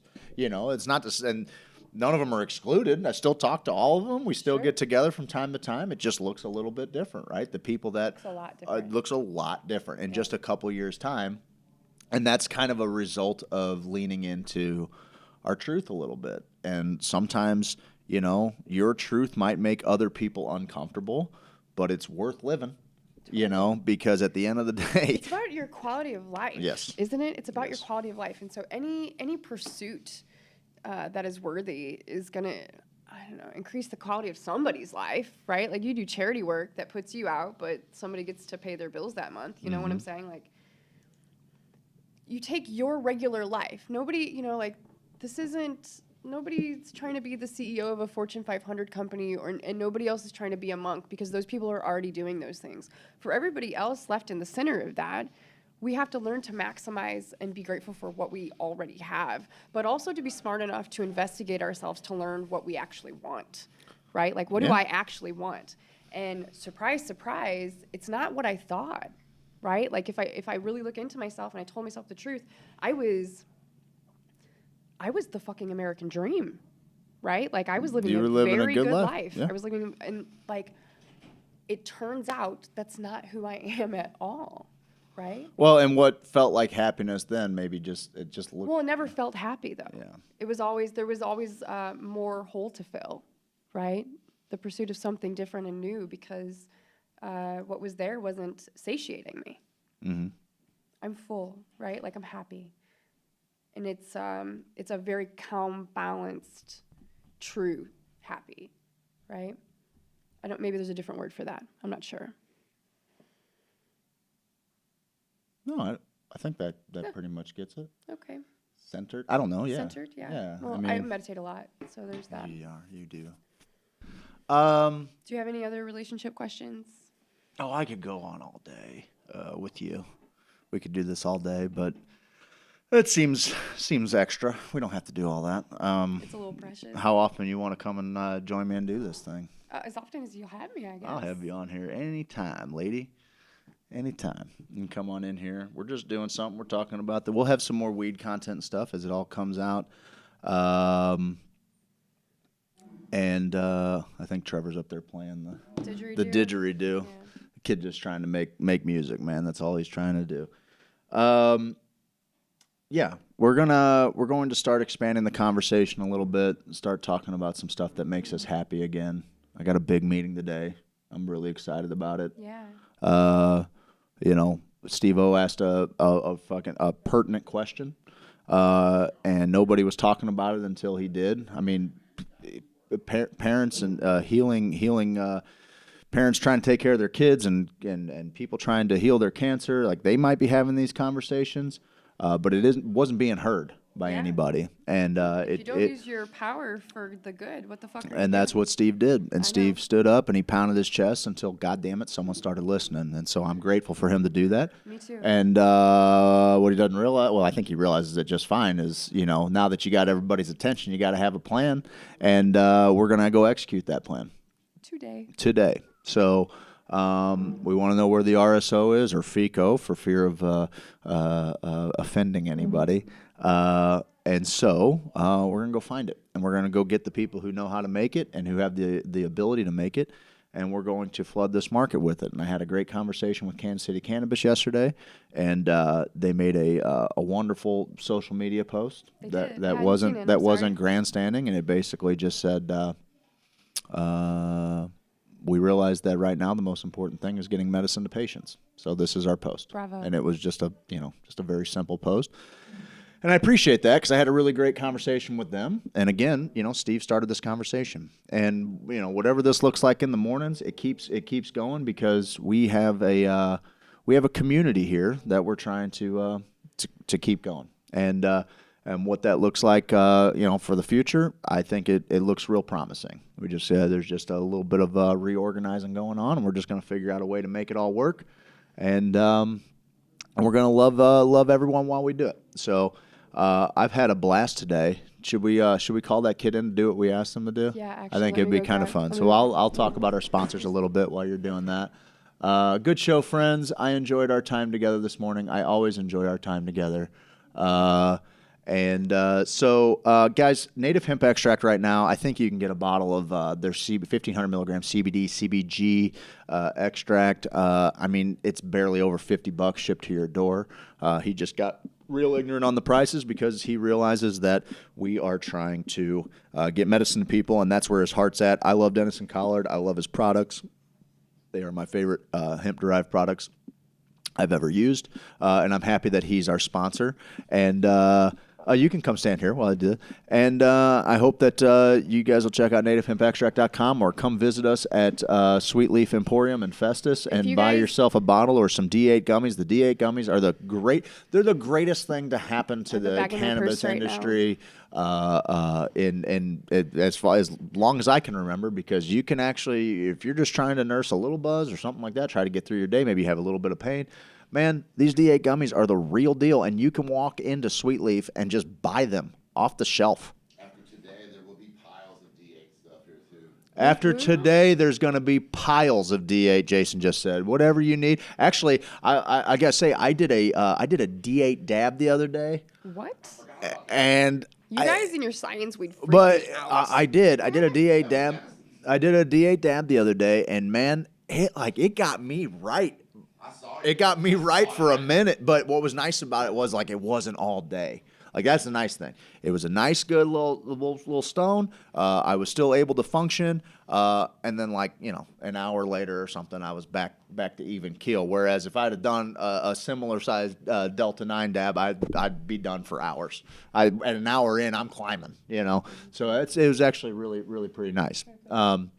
So that's Native Hemp Extract. You can get it here at Sweet Leaf Festus. Guys, you got to come out here. Jason's a madman. He's giving stuff away. He's marking stuff down. He's blowing glass. We're just trying to create a little culture here, a little place to hang out. Steve-O came in here and made this place great, and we still have so much great stuff to create in this space, and let this place be a celebration of the community that we've built, and also be like a business hub for people in the industry that say that they're trying to do the work that we're talking about, that he got everybody talking about. So if you feel as though you don't have an ally in the fight against big cannabis, and that's what we'll call them to leave any names out of it, if you feel like you don't have an ally in the fight, you do. And my buddy stood up on the table and said and yelled out loud, he said, "God damn it, where's the medicine?" And now when those companies post, everybody's asking, where's the medicine? So you have an ally in this company. We want to make content for you. We can do it in ways that is not only beneficial for your company, and you don't have to put our opinionated faces on it, but we can do it in ways that support. Put your company in a good light. We have production capabilities that are really unmatched, and we want to work. We want to know that what we're working for is good and is getting medicine to patients. So if you're interested in that, if you have an organization or a business that needs commercials, and I know we've been running kind of the same commercials on here for a while, but we do this. You got an idea, that's the best part to be. And we'll work out a deal with you to make it affordable. And then the people that are running your social media don't have to guess at it or post some shit about, pop singers or whatever. They can, that's fine. And that's a good little go in between, but also, differentiate your business with content that is unique to it. And that's always been the idea here, with Mycelial Media. And, it makes things like daily shows a lot more financially not just palatable, but possible. And so that's what we want to do. We want to create content for different companies. You don't have to be a cannabis company, for different companies, but we will happily work with cannabis companies who feel like they don't have a voice and don't feel like they can affect change in the supply chain, because they can. Because I've been getting phone calls all week from people trying to figure out what they can do. It's been a wild week, you guys. It's been a real wild week. And one thing that I've had people, I told you I'm a little allergic to Suburban Shaman, but I've had people tell me that I'm real good at creating a space to do some traveling, making a mockatainer. Was that a He's cheese gonna be whiz? delighted to hear that. A mockatainer. Yeah. But being able to create a space for people to not only journey in a way that they can find their soul, but also to heal. And that is not limited to private get-togethers. I'm happy to hold space to figure out how we actually fix a problem. We just got to have a plan. And obstinance isn't a plan, and yelling isn't a plan, and those are two things that I'm very good at. Give yourself 5 minutes and throw those dishes. Yeah, there you go. Let's throw some fucking dishes. And I think we did. Yeah. We got their attention. Yeah. Now we have to be able to communicate what it is that we're trying to do. Yes. And hopefully when I drive across the state today, I can effectively do that to someone who is an actual Because if you know it player. or not, we're all just walking each other home. That's right. That's it. That's right. And so this group was built in love, on love. This group will continue to be love, and we're going to stub our toe every now and then. And part of love is forgiveness. And so when we figure that part out, then we know that we're living in accordance with what our soul would want, right? And so I'm gonna probably get in my car and drive today, and I'm just gonna listen to like Ram Dass all day. I'm feeling. Sounds really dangerous. It's a really long drive. I'm feeling really good. I won't fall asleep at the wheel. I've got like 48 gallons of coffee in me. Okay. You're welcome. Yeah, man. All is well in this world, and we're going to put it together. Okay, you got 2 minutes. Put that on. You're a sucker. You got 2 minutes. You can put that on, and you can give them the best damn... 60 seconds. Oh, that's a long time. Okay, here we go. Well, because I need you to come over here and do something for me after you're doing it. Okay, so if you want it, you better make it good, because these people are all watching you.